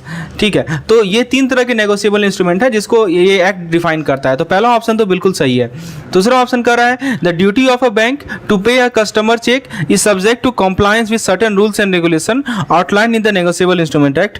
तो दोस्तों ये भी स्टेटमेंट सही है। इस एक्ट के अंदर कुछ कंडीशन दिया गया है जिसके थ्रू जो कि बैंक एक चेक को ऑनर करेगा, जैसे कि उनके पास एक खाते में सफिशिएंट फंड होना चाहिए, प्रॉपर इंडोर्समेंट होना चाहिए। तो वही हमारा रूल्स एंड रेगुलेशन। क्या क्या मैंने आपको बताया? प्रॉपर इंडोर्समेंट हो, राइट, और फिर फंड सफिशिएंट फंड होना चाहिए। तो ये बैंक की ड्यूटी है कि कस्टमर चेक को पे करना, इसमें कॉम्प्लायंस होना चाहिए रूल्स एंड रेगुलेशन से। ऑप्शन सी कह रहा है कि protection for a paying banker is available under section 85 of the act if the payment is not in due course. देखिए दोस्तों, इसको समझिए, ये स्टेटमेंट आपका गलत है। क्यों गलत है मैं समझाता हूं। ये जो सेक्शन नंबर 85 है ना नेगोशिएबल इंस्ट्रूमेंट एक्ट का, इसमें दोस्तों बैंकर को तो प्रोटेक्शन मिला है, पेइंग बैंकर को प्रोटेक्शन मिला है, लेकिन ये अप्लाई तभी होगा जब पेमेंट जो है गुड फेथ में हो और बिना नेग्लिजेंस का हो। तो यहाँ पे कह रहा है नॉट इन ड्यू कोर्स, इसीलिए गलत है। यदि पेमेंट ड्यू कोर्स में होता यानी गुड फेथ में होता, ठीक है, या और दोस्तों बिना किसी नेग्लिजेंस के होता, किसी प्रकार का नेग्लिजेंस नहीं होता, तभी जाके पेइंग बैंकर को प्रोटेक्शन मिलता है। तो ये जो कह रहा है कि नॉट इन ड्यू कोर्स, इसीलिए ऑप्शन नंबर सी गलत है। ऑप्शन डी कह रहा है कि कलेक्टिंग बैंक, ये देखिए क्या कर रहा है कि कलेक्टिंग बैंक, ठीक है, तो यहाँ पे क्या है, यहाँ पे कर रहा है कि is not in due course. हाँ, यहाँ पे कर रहा है कि collecting bank is accorded protection under section 131 of the act subject to condition that cheque being crossed and collected on the behalf of a customer. तो दोस्तों ये देखिए इसमें क्या कर रहा है कि ये स्टेटमेंट सही है। यदि बैंक और कुछ रूल्स को फॉलो करेगी, जैसे क्रॉस चेक को कलेक्ट करना है कस्टमर के लिए, तो वो प्रोटेक्टेड होता है लायबिलिटी से। चलिए आगे बढ़ते हैं दोस्तों, हम लोग नेक्स्ट क्वेश्चन को देखते हैं। इनमें से कौन सा स्टेटमेंट पनिशमेंट के रिगार्डिंग जो मनी लॉन्ड्रिंग का पनिशमेंट होता है सेक्शन 4 ऑफ द एक्ट है उसके बारे में गलत है। ठीक है, मनी लॉन्ड्रिंग के पनिशमेंट एक्ट के रिगार्डिंग कौन सा स्टेटमेंट गलत है कि incorrect statement about the punishment for money laundering. पहला ऑप्शन कह रहा है कि the punishment for the money laundering involve rigorous imprisonment for a term not less than 3 year and may extend up to 7 year. तो money laundering में दोस्तों कम से कम 3 साल का तो जेल होगा और जज डिसाइड करेंगे एग्जैक्ट जो है 7 साल तक, एग्जैक्ट लेंथ क्या है 7 साल तक। ठीक है, तो ये स्टेटमेंट सही है। दूसरा कह रहा है कि the proceed of crime related नहीं, अच्छा यहाँ पे देखिए क्या कह रहा है कि for certain serious crime the prison sentence can go up to 10 year. ठीक है, ये कह रहा है, तो ये भी स्टेटमेंट सही है। यदि इलीगल पैसा जो है स्पेसिफिक तरह के सीरियस क्राइम से आ रहा है जो कि लॉ में लिस्टेड है, तो वहां पे जो ये सजा होती है वो 10 साल तक बढ़ा दी जाती है। ऑप्शन सी कह रहा है कि एक फाइन ही इंपोज किया जाएगा, मनी लॉन्ड्रिंग में कोई जेल टाइम नहीं होता है, ये गलत है। ऐसा नहीं है दोस्तों, ये ट्रैप ऑप्शन है, इंप्रिजनमेंट भी होगा और फाइन भी होगा, दोनों मैंडेटरी पेनल्टी है मनी लॉन्ड्रिंग का। ऑप्शन डी कह रहा है कि the provided clause modify the punishment duration, यानी दोस्तों सेंटेंस लेंथ जो है वो चेंज होगा, डिपेंड करेगा कि इलीगल मनी का सोर्स कहां से है, ये भी स्टेटमेंट सही है। तो ये जो क्राइम्स होते हैं ना जो कि हमारे लॉन्डर्ड मनी से रिलेटेड होते हैं वो मैक्सिमम प्रिजन सेंटेंस को अफेक्ट करते हैं। इसीलिए आपसे पूछा गया था कौन सा गलत है, तो ऑप्शन सी नंबर गलत है। तो इस क्वेश्चन के पर्सपेक्टिव में हमारा ऑप्शन सी क्या होगा, सही होगा, क्योंकि आपसे गलत कौन सा है ये पूछा जा रहा है। चलिए अगला क्वेश्चन पूछा गया था आपसे कि इनमें से कौन सा कथन क्या जो है MCLR यानी marginal cost of landing rate को कंट्रीब्यूट नहीं करता है। ठीक है, अब देखिए सबसे पहले एक ऑप्शन को देखते हैं। पहला है मार्जिनल कॉस्ट ऑफ फंड। तो दोस्तों ये जो हमारा है ना ये कोर एलिमेंट है, ये MCLR का माना जाए तो ये हमारा कोर एलिमेंट है। ये क्या रिप्रेजेंट करता है, ये रिप्रेजेंट करता है इंटरेस्ट रेट। क्या रिप्रेजेंट करेगा ये इंटरेस्ट रेट को रिप्रेजेंट करता है जो कि बैंक पे करती है, इंटरेस्ट रेट जो कि बैंक पे करती है। क्यों बैंक पे करती है, ताकि फंड ऑब्टेन करे। कौन सा फंड ऑब्टेन करे, जैसे कि मान लीजिए डिपॉजिट ऑब्टेन करे कस्टमर से, तो कस्टमर से डिपॉजिट लेने के लिए बैंक जो फंड पे करती है उसको हम लोग बोलते हैं इंटरेस्ट रेट। ठीक है, तो हायर डिपॉजिट रेट रहेगा तो MCLR भी हमारा क्या होगा, हायर होगा, समझे। तो मार्जिनल कॉस्ट ऑफ फंडिंग तो होगा ही होगा। दूसरा कह रहा है negative carry on account of CRR। तो ये इसका मतलब क्या होता है, बैंक को कितना खर्चा हो रहा है जब ये कुछ अपने डिपॉजिट का कुछ परसेंटेज, अच्छा बैंक का डिपॉजिट यानी CRR का, तो CRR का कुछ परसेंटेज जो है बैंक सेंट्रल बैंक के पास रखती है। किसके पास रखती है, सेंट्रल बैंक के पास रखती है। मैं फिर से रिपीट कर दूं, ये जो negative carry on the account of CRR है, इसका मतलब क्या होता है कि बैंक को कितना खर्चा होगा यदि ये अपने डिपॉजिट का कुछ हिस्सा सेंट्रल बैंक के पास रख दे, लैंड ना करे। ठीक है, तो बैंक को कितना खर्चा होगा। तो ये क्या करता है ना, ये जो प्रोसेस है negative carry on the account of CRR, ये हमारा MCLR को बढ़ा देता है। ठीक है, क्यों बढ़ाता है, क्योंकि बैंक का ओवरऑल कॉस्ट ऑफ फंड बढ़ जाता है। ठीक है, तो इसे कहते हैं negative carry on account of CRR. तीसरा है हमारा ऑपरेटिंग कॉस्ट। ऑपरेटिंग कॉस्ट के अंदर बैंक का खर्चा बिजनेस को रन करने का, जैसे सैलरी, रेंट, टेक्नोलॉजी, तो ये सभी कॉस्ट हमारे एमसीएलआर में रिफ्लेक्ट होते हैं, क्योंकि बैंक को इन सभी को कवर करना पड़ता है अपने लैंडिंग रेट से। और लास्ट है हमारा टेनर प्रीमियम, तो ये एडिशनल कॉस्ट होता है जो कि लॉन्ग टर्म लोन में होता है। इसमें दोस्तों रिस्क बढ़ जाना, अनसर्टेनिटी आ जाना। हम मान लीजिए लंबे समय तक के लिए लोन दे दिए हैं, तो लंबे समय तक के लिए लोन देंगे तो लॉन्गर टर्म लोन देंगे तो वहां पे हमारा अनसर्टेनिटी बढ़ेगा ना, रिस्क बढ़ेगा ना। तो एमसीएलआर 5 साल के लोन के लिए जो होगा ना वो ज्यादा होगा 1 साल के लोन के कंपैरिजन में, क्योंकि टेनर प्रीमियम जो है 5 साल के लोन का ज्यादा होता है। तो आपने क्या देखा, चाहे MCL marginal cost of fund जो कि हमारा कोर एलिमेंट होता है, ये इंटरेस्ट रेट होता है जो कि बैंक पे करती है। और दूसरा मैंने आपको बताया negative carry on account of CRR, तीसरा मैंने आपको बताया ऑपरेटिंग कॉस्ट, और चौथा मैंने आपको बताया टेनर प्रीमियम। ये चारों के चारों एमसीएलआर के अंदर आते हैं, तो सही जवाब होगा इसका नन ऑफ द अबव, यानी all of these are included under MCLR. तो फ्रेंड्स, आप यदि इस तरह के एक्सप्लेनेशन चाहते हैं तो आप हमारे वीडियो कोर्स को परचेज भी कर सकते हैं। आप मुझे व्हाट्सएप कर सकते हैं इस नंबर पे व्हाट्सएप करके आप डिटेल जानकारी प्राप्त कर सकते हैं। हमारे ऐप के लिंक को इंस्टॉल कर सकते हैं। आपको यदि बीआरबीएल के क्विक रिवीजन की रिक्वायरमेंट है, यानी क्विकली आप चीज़ों को रिवाइज करना चाहते हैं, तो हमारे पास कैप्सूल कोर्स भी अवेलेबल है बीआरबीएल के लिए, और ये कोर्स हमारे ऐप पे अवेलेबल है। ऐप का लिंक आपको डिस्क्रिप्शन सेक्शन में मिल जाएगा, तो आप ऐप पे जाकर बीआरबीएल के कैप्सूल कोर्स में आप इनरोल हो सकते हैं। 40% का आपको डिस्काउंट मिलेगा कूपन कोड को अप्लाई कर। तो होपफुली आपको ये क्वेश्चन समझ में आ गया होगा। आगे बढ़ते हैं हम लोग, क्वेश्चन नंबर 4 में आते हैं। आपसे पूछा जा रहा है कि इनमें से अच्छा, एमसीएलआर के बारे में एक पॉइंट ध्यान रखिए। एमसीएलआर एक मिनिमम रेट होता है जिसपे बैंक पैसा लेंड करती है अपने बोरोइंग कॉस्ट को, ऑपरेटिंग एक्सपेंस को, रिस्क कंसिडरेशन को, सभी को कवर करते हुए।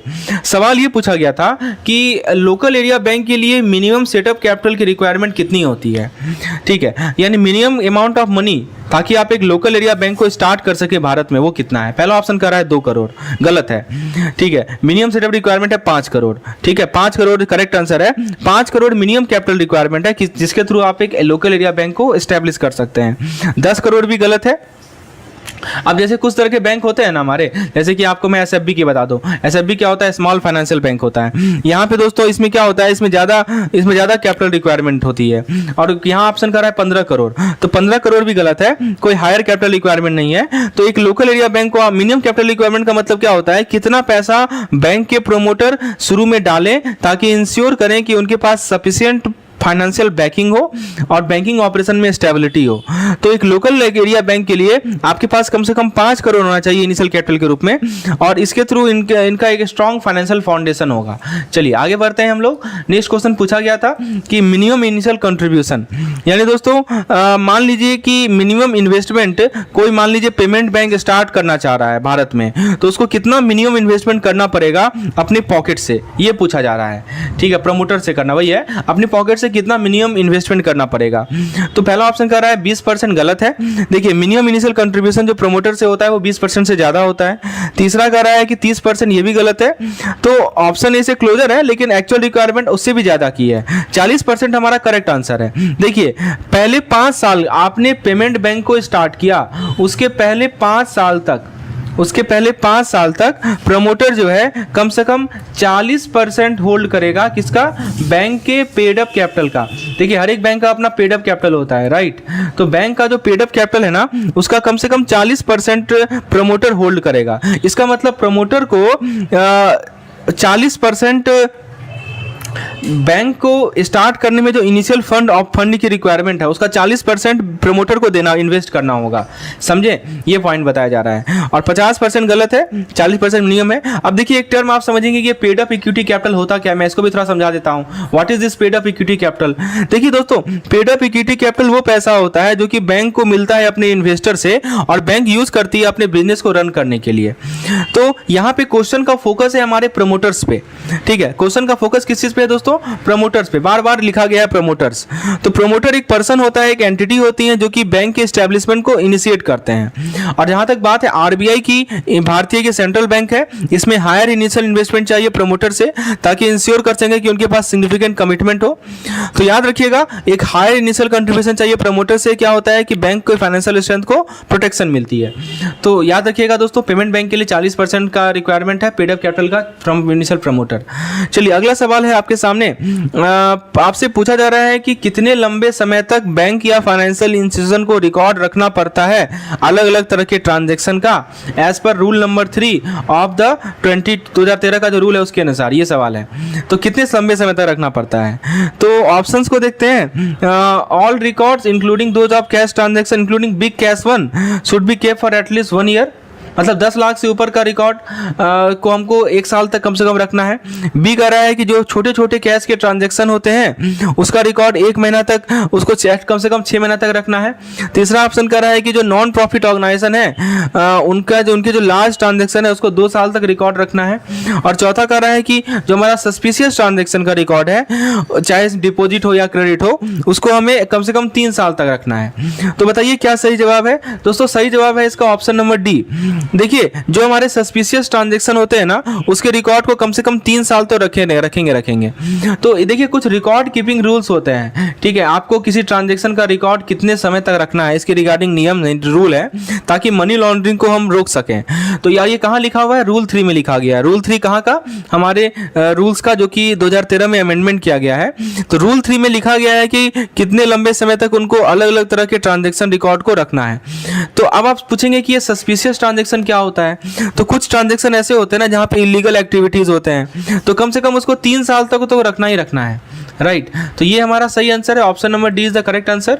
अगला सवाल है, इनमें से कौन सा स्पेसिफाइड ट्रांजैक्शन नहीं कहा जाता? देखिए पढ़िए क्या कर रहा है, आपको आइडेंटिफाई करना है किस तरह के ट्रांजैक्शन को स्पेसिफाइड ट्रांजैक्शन के डेफिनेशन में नहीं आता है। चलिए पहला ऑप्शन कर रहा है एनी विड्रॉल और deposit in cash exceeding a specific amount, यानी दोस्तों ये हमारा एक स्पेसिफिक ट्रांजैक्शन माना जाता है, ठीक है। क्यों? क्योंकि गवर्नमेंट जो है ना हाई वैल्यू कैश ट्रांजैक्शन को मॉनिटर करती है। तो जो हमारा हाई वैल्यू ट्रांजैक्शन होता है ना उसको गवर्नमेंट क्या करती है? मॉनिटर करती है, ताकि मनी लॉन्ड्रिंग को और दूसरे इलीगल एक्टिविटीज को कॉम्बैट कर सके, ठीक है। तो ये जो कर रहा है कि एनी विड्रॉल और deposit in cash exceeding a specific amount, this comes under specific transaction, ठीक है। उसके बाद कर रहा है any transaction in foreign exchange exceeding specific amount, तो ये भी हमारा स्पेसिफाइड ट्रांजैक्शन माना जाएगा। कैश ट्रांजैक्शन के जैसा ही होता है, जो हमारे लार्ज फॉरेक्स ट्रांजैक्शन होते हैं ना उनको भी मॉनिटर किया जाता है पोटेंशियल फाइनेंशियल क्राइम के लिए। तीसरा कह रहा है कि any transaction in low value import और रेमिटेंस, दोस्तों ये हमारा गलत आंसर है। क्यों गलत आंसर है? क्योंकि जो हमारा हाई वैल्यू ट्रांजैक्शन होते हैं ना उन्हें टिपिकली स्क्रूटनाइज किया जाता है, जबकि हमारे जो लो वैल्यू इंपोर्ट होते हैं, लो वैल्यू रेमिटेंस होते हैं, उन्हें हम स्पेसिफाइड ट्रांजैक्शन नहीं मानते हैं, क्योंकि इनका रिस्क प्रोफाइल लोअर होता है, due to their lower risk profile. इनका चूंकि रिस्क प्रोफाइल लोअर है, इसीलिए दोस्तों इन्हें हम लोग स्पेसिफाइड ट्रांजैक्शन नहीं मानते हैं। और चौथा ऑप्शन कर रहा है सच अदर ट्रांजैक्शन और class of transaction prescribe in the interest of revenue और high risk of money laundering और टेररिस्ट फाइनेंसिंग। तो दोस्तों ये भी हमारा स्पेसिफाइड ट्रांजैक्शन माना जाता है। तो सरकार जो है दूसरे तरह के ट्रांजैक्शन को इस लिस्ट में जोड़ देती है, कितना पोटेंशियल है उसके पास इलिसिट इनकम जनरेट करने का या इलीगल एक्टिविटीज को सपोर्ट करने का, इसको लेते हुए। तो फ्रेंड्स सही जवाब क्या है इसका? ऑप्शन नंबर सी हमारा सही जवाब है, any transaction in lower value import और रेमिटेंस, ठीक है। तो सरकार क्या करती है? कुछ फाइनेंशियल एक्टिविटीज को मॉनिटर करती है, लेकिन जो हमारे लो वैल्यू ट्रांसफर हैं, क्योंकि इनमें रिस्क कम होता है ना, इसीलिए इन्हें हम लोग स्पेसिफाइड ट्रांजैक्शन में नहीं डालते हैं, ठीक है। तो ये हमारा नियम है स्पेसिफाइड ट्रांजैक्शन का, प्लीज रिमेंबर इट, क्योंकि इस साल क्वेश्चन पूछा गया है। अब देखिए दोस्तों अगला सवाल पूछा गया था कि आपको बताना था कि इनमें से कौन सा प्रोविजन रेट सही नहीं है आरबीआई के गाइडलाइंस के अनुसार, जो कि 1 अक्टूबर 2022 से इफेक्टिव हुआ है। जो भी एनबीएफसी को हम लोग एनबीएफसी के अपर लेयर में क्लासिफाई करते हैं उसके रिगार्डिंग। तो देखिए प्रोविजनिंग का नियम आपको पता होगा, तो अब एनबीएफसी के रिगार्डिंग कौन सा प्रोविजनिंग का नियम गलत है ये आपको बताना है, और खासकर एनबीएफसी का अपर लेयर के लिए जो प्रोविजनिंग का नियम है ये बताना है। फ्रेंड्स ये एक सेपरेट ही चैप्टर ही है आपके बीआरबीएल के बुक में एनबीएफसी से रिलेटेड। So this is very important topic, as you can see most of the question are being asked from this particular topic। तो पहला ऑप्शन है 0.25% for individual housing loan and loan to SME small and micro enterprise. तो कहने का मतलब क्या हुआ कि देखिए जितने, मान लीजिए कि इसका मतलब समझिए, मान लीजिए कि 100 रुपया, ठीक है, एनबीएफसी इंडिविजुअल को लोन के रूप में देती है, समझे, एग्जाम्पल के तौर पर होम लोन के लिए या किसी छोटे बिजनेस को, तो उसको उसका 25 पैसा जो है ना, ठीक है, 25 पैसा, पैसा की बात हो रही है, 25 पैसा उसको प्रोविजनिंग के रूप में रखना पड़ेगा यदि लोन खराब चला जाए तो फ्रेंड्स ये जो हमारा है ना लो प्रोविजनिंग रेट है, क्योंकि इस तरह के लोन जो है ना लेस रिस्की माने जाते हैं। तो जो लोन आप इंडिविजुअल हाउसिंग लोन को दे रहे हैं या स्मॉल एंड माइक्रो इंटरप्राइज को दे रहे हैं वो एक्चुअली लेस रिस्की माने जाते हैं, तो इसीलिए 0.25% दिया जाता है। तो ये हमारा आपसे पूछा गया नॉट अ करेक्ट, तो ये करेक्ट है। फिर दोस्तों सेकंड पॉइंट क्या कर रहा है, 2% for housing loan extended at teaser rate reducing to 0.4% after 1 year. तो क्या मतलब होता है, टीजर रेट का मतलब ये होता है temporary low interest rate that are offered to attract borrower. Teaser rate समझते हैं ना, तो टीज करे, टीज कौन करता है, मान लीजिए कम रेट रहेगा तभी तो आप जाएंगे, राइट। तो बोरोवर को अट्रैक्ट करने के लिए टीजिंग रेट डाला जाता है, टीजर रेट डाला जाता है। लेकिन दोस्तों ये सभी रेट जो है ना इवेंचुअली बढ़ता भी है, हायर लेवल पे भी जाता है। तो आरबीआई ने क्या कहा एनबीएफसी को कि वो हायर प्रोविजनिंग रखे वैसे लोन के लिए जिसमें टीजर रेट है, क्योंकि वो रिस्की ज्यादा है। सिंपल सी बात है ना दोस्तों, आपको रिस्की लोन दे रहे हैं तो प्रोविजनिंग भी ज्यादा रखना पड़ेगा ना, क्योंकि खराब होने का चांस बहुत ज्यादा है। तो दोस्तों इसीलिए क्या, लेकिन 1 साल बाद क्या होता है कि प्रोविजनिंग रेट को कम कर दिया जाता है। क्यों? क्योंकि अब जो है रिस्क के खराब होने के चांस जो है घट जाता है, क्योंकि बोरोवर पेमेंट कर रहा होता है। तो ऑप्शन बी भी सही है हमारा। ऑप्शन सी कर रहा है 0.75% for advance to commercial real estate residential housing CRE/RS sector. क्या मतलब होता है कि ये जो प्रोविजनिंग रेट है ना ये वैसे लोन के लिए अप्लाई होता है जो कि एनबीएफसी डेवलपर्स को देती है। किस पर्पज से देती है, किसे देती है दोस्तों, डेवलपर्स को देती है। क्यों देती है डेवलपर्स को, ताकि वो रेजिडेंशियल रियल एस्टेट को बिल्ड अप कर सके। आरबीआई जो है इन सभी लोन को रिस्की मानते हैं, क्योंकि रियल एस्टेट मार्केट जो होता है वो वोलेटाइल हो सकता है, इसीलिए इसमें हमें 0.75% का कंट्रीब्यूशन करना पड़ता है। ठीक है, ऑप्शन डी को देखते हैं दोस्तों। ऑप्शन डी में कहा जा रहा है 1.5% for advance to CRE sector other than CRE/RH। ये गलत है। आरबीआई के पास कोई सेपरेट प्रोविजनिंग रेट नहीं है advance to the commercial real estate sector other than CRE/RH। तो बाकी जितने भी तरह के कॉमर्शियल रियल एस्टेट लोन होते हैं ना उनका प्रोविजनिंग रिस्ट्रक्चर्ड एडवांस के जैसा होता है, जो कि हमारा 0.40% है, क्योंकि हम ऑप्शन नंबर ई में देखते हैं। यहाँ क्या लिखा है, 0.40% फॉर रिस्ट्रक्चर एडवांस। इसका क्या मतलब होता है दोस्तों, ये प्रोविजनिंग रेट अप्लाई होता है हर एक दूसरे तरह के लोन के लिए जो कि एनबीएफसी देती है। इसमें मीडियम साइज बिजनेस का भी लोन आता है, रिस्ट्रक्चर लोन भी आता है। अब आप पूछेंगे कि ये रिस्ट्रक्चर एडवांस का मतलब क्या होता है। देखिए, कुछ लोन जिसको रीनेगोशिएट किया गया हो क्योंकि बोरोवर पेमेंट नहीं कर पा रहा था, तो हमने क्या किया, उसे रिस्ट्रक्चर कर दिया। ठीक है, तो बाकी जितने भी तरह के लोन होते हैं ना उसके लिए 0.40% होता है। तो फ्रेंड्स आपसे मैं रिक्वेस्ट करूंगा कि एक बार फिर से जाकर एनबीएफसी यूएल का जो प्रोविजनिंग का नॉर्म्स है उसको एक बार देख लीजिए, क्योंकि हो सकता है कि सवाल फिर से पूछा जाए इनमें से कौन सा प्रोविजनिंग नॉर्म्स जो है गलत है। आपको याद करना पड़ेगा, राइट, किसका प्रोविजनिंग नॉर्म्स कितना है। Very very important from examination point of view. अगला सवाल है, इनमें से कौन सा कथन एनपीए क्लासिफिकेशन फॉर एनबीएफसी गलत है। ठीक है, गलत पूछा गया है आपसे। चलिए, तो अब जरा हम लोग देखते हैं कैसे एनबीएफसी क्लासिफाई करती है बैड लोन को, उसके बारे में कौन सा कथन गलत है। पहला ऑप्शन कर रहा है कि the extent NPA classification norms, मतलब ये रूल डिसाइड करना कि कब लोन बैड होगा, ये अब क्या हो गया है, 90 दिन ओवरड्यू हो गया है, राइट। ऑब्वियस सी बात है, यदि 90 दिन से ज्यादा ओवरड्यू रहेगा तो उसको हम लोग बैड मान सकते हैं। ठीक है, उसके अलावा दोस्तों बी कर रहा है कि एनबीएफसी एक बेस लेयर के एनबीएफसी होते हैं उनके पास ग्रेजुअल पाथ होता है कि वो 90 डेज के रूल को पहुंच सके और अलोंग द वे माइलस्टोन भी रीड कर सके। ये भी पॉइंट सही है। तीसरा कह रहा है ऑप्शन कि एनबीएफसी जो ऑलरेडी 90 डे के रूल को यूज कर रहे हैं उन्हें ग्रेजुअल पाथ को फॉलो नहीं करना है। ये भी सही है। ऑप्शन डी कर रहा है कि जो फाइनल डेडलाइन है कि हम 90 दिन के रूल को यूज करेंगे वो 31 मार्च 2025 है। ये गलत है, एक्चुअली 31 मार्च 2026 है। देखिए दोस्तों, एनबीएफसी को ना लोन बैड तब मानती है एनबीएफसी यदि पेमेंट जो है 90 दिन से ज्यादा ओवरड्यू हो जाए। कुछ एनबीएफसी के पास एक्स्ट्रा समय होता है कि वो इस रूल से एडजस्ट करे, जैसे कि आप देख सकते हैं एनबीएफसी ऑलरेडी जो 90 दिन के नॉर्म्स को फॉलो कर रही है उनके लिए ग्लाइड पाथ है। ठीक है, और ये जो डेडलाइन है ना कि सभी को ये 90 डे का रूल यूज करना है, वो है 31 मार्च 2026, ठीक है, 2025 नहीं है, प्लीज़ रिमेंबर इट। चलिए आगे देखते हैं दोस्तों। सवाल पूछा जा रहा है कि मैंडेटरी इम्प्लीमेंटेशन ऑफ CBS यानी कोर बैंकिंग सॉल्यूशन NBFC के लिए जिसके पास 10 से ज़्यादा ब्रांचेज हैं, उसके रिगार्डिंग सवाल है। क्या रिक्वायरमेंट है कि जिस NBFC के पास 10 से ज़्यादा ब्रांचेज हैं वो CBS को फॉलो करे, ये सवाल है। पहला ऑप्शन कर रहा है they must adopt CBS with immediate effect from 1 अक्टूबर 2022। क्या मतलब हुआ कि ये स्टेटमेंट गलत है। RBI ने नया फ्रेमवर्क लाया था NBFC के लिए 1 अक्टूबर 2022 से, लेकिन ये इमीडिएट CBS एडॉप्शन मैंडेट नहीं करता है, रिमेंबर इट, ठीक है। ये तुरंत नहीं बोलता है कि आपको CBS को अडॉप्ट करना ही करना है। बी ऑप्शन कर रहा है कि adoption for CBS is non mandatory for NBFC with 10 और मोर ब्रांचेज, ये भी गलत है। NBFC जो कि मिडिल लेयर में आती है या अपर लेयर में आती है जिसके पास 10 से ज़्यादा ब्रांच है, उनके लिए तो CBS एडॉप्शन मैंडेटरी है ही है, ठीक है। तो आपसे क्या पूछा गया था, क्या रिक्वायरमेंट है, ये स्टेटमेंट गलत हुआ ना, ठीक है। तो ये भी स्टेटमेंट गलत था क्योंकि दोस्तों क्या बताया जा रहा है कि CBS का एडॉप्शन मैंडेटरी है, सभी के लिए मैंडेटरी नहीं है, लेकिन जो NBFC हमारे अपर लेयर में आते हैं जिनके पास 10 से ज़्यादा ब्रांच है उनको तो CBS लेना ही पड़ेगा।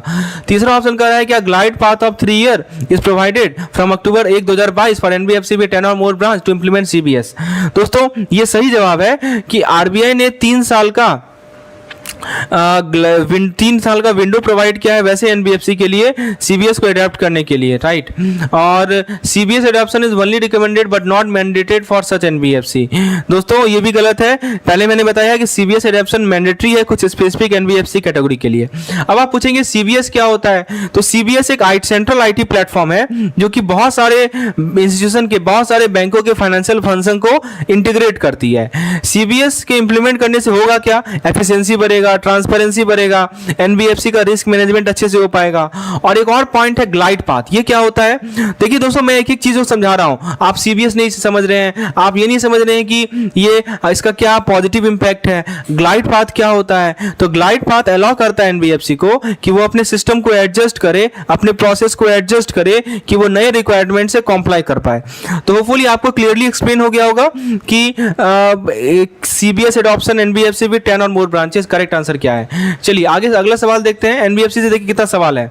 सवाल पूछा गया था कि कौन CIRP यानी कॉर्पोरेट इंसॉल्वेंसी रिजोल्यूशन प्रोसेस को ट्रिगर कर सकता है एक ऐसे कंपनी के लिए जो कि फाइनेंशियल डिफिकल्टी फेस कर रही है। पहला ऑप्शन ओनली फाइनेंशियल क्रेडिटर।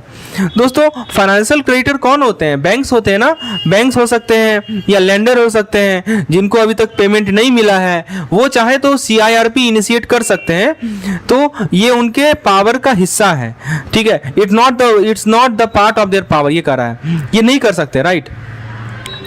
ये जिन्होंने अभी तक रिपे नहीं किया है वो CIRP इनिशिएट करते हैं, लेकिन के पावर का हिस्सा नहीं माना जाता है। दूसरा कर रहा है ऑपरेशनल क्रेडिटर। ऑपरेशनल क्रेडिटर कौन हो गए, हमारे सप्लायर हो गए, राइट, हमारे वेंडर्स हो गए, राइट। तो ये जो वेंडर्स हैं, सप्लायर्स हैं, ठीक है, ऑड मनी बाय कंपनी, तो ये भी CIRP इनिशिएट कर सकते हैं यदि पेमेंट आउटस्टैंडिंग रहे तो। तीसरा ऑप्शन कर रहा है ओनली द बोरोवर हिमसेल्फ। तो दोस्तों कंपनी, ये पार्शियली करेक्ट है, जो कंपनी कंपनी अपने ऑथराइज रिप्रेजेंटेटिव के माध्यम से CIRP का फाइलिंग कर सकते हैं, लेकिन खाली इसी का राइट नहीं है। ऑप्शन डी कर रहा है all the 3, financial creditor, operational creditor, borrower can initiate CIRP, ये बिल्कुल सही है।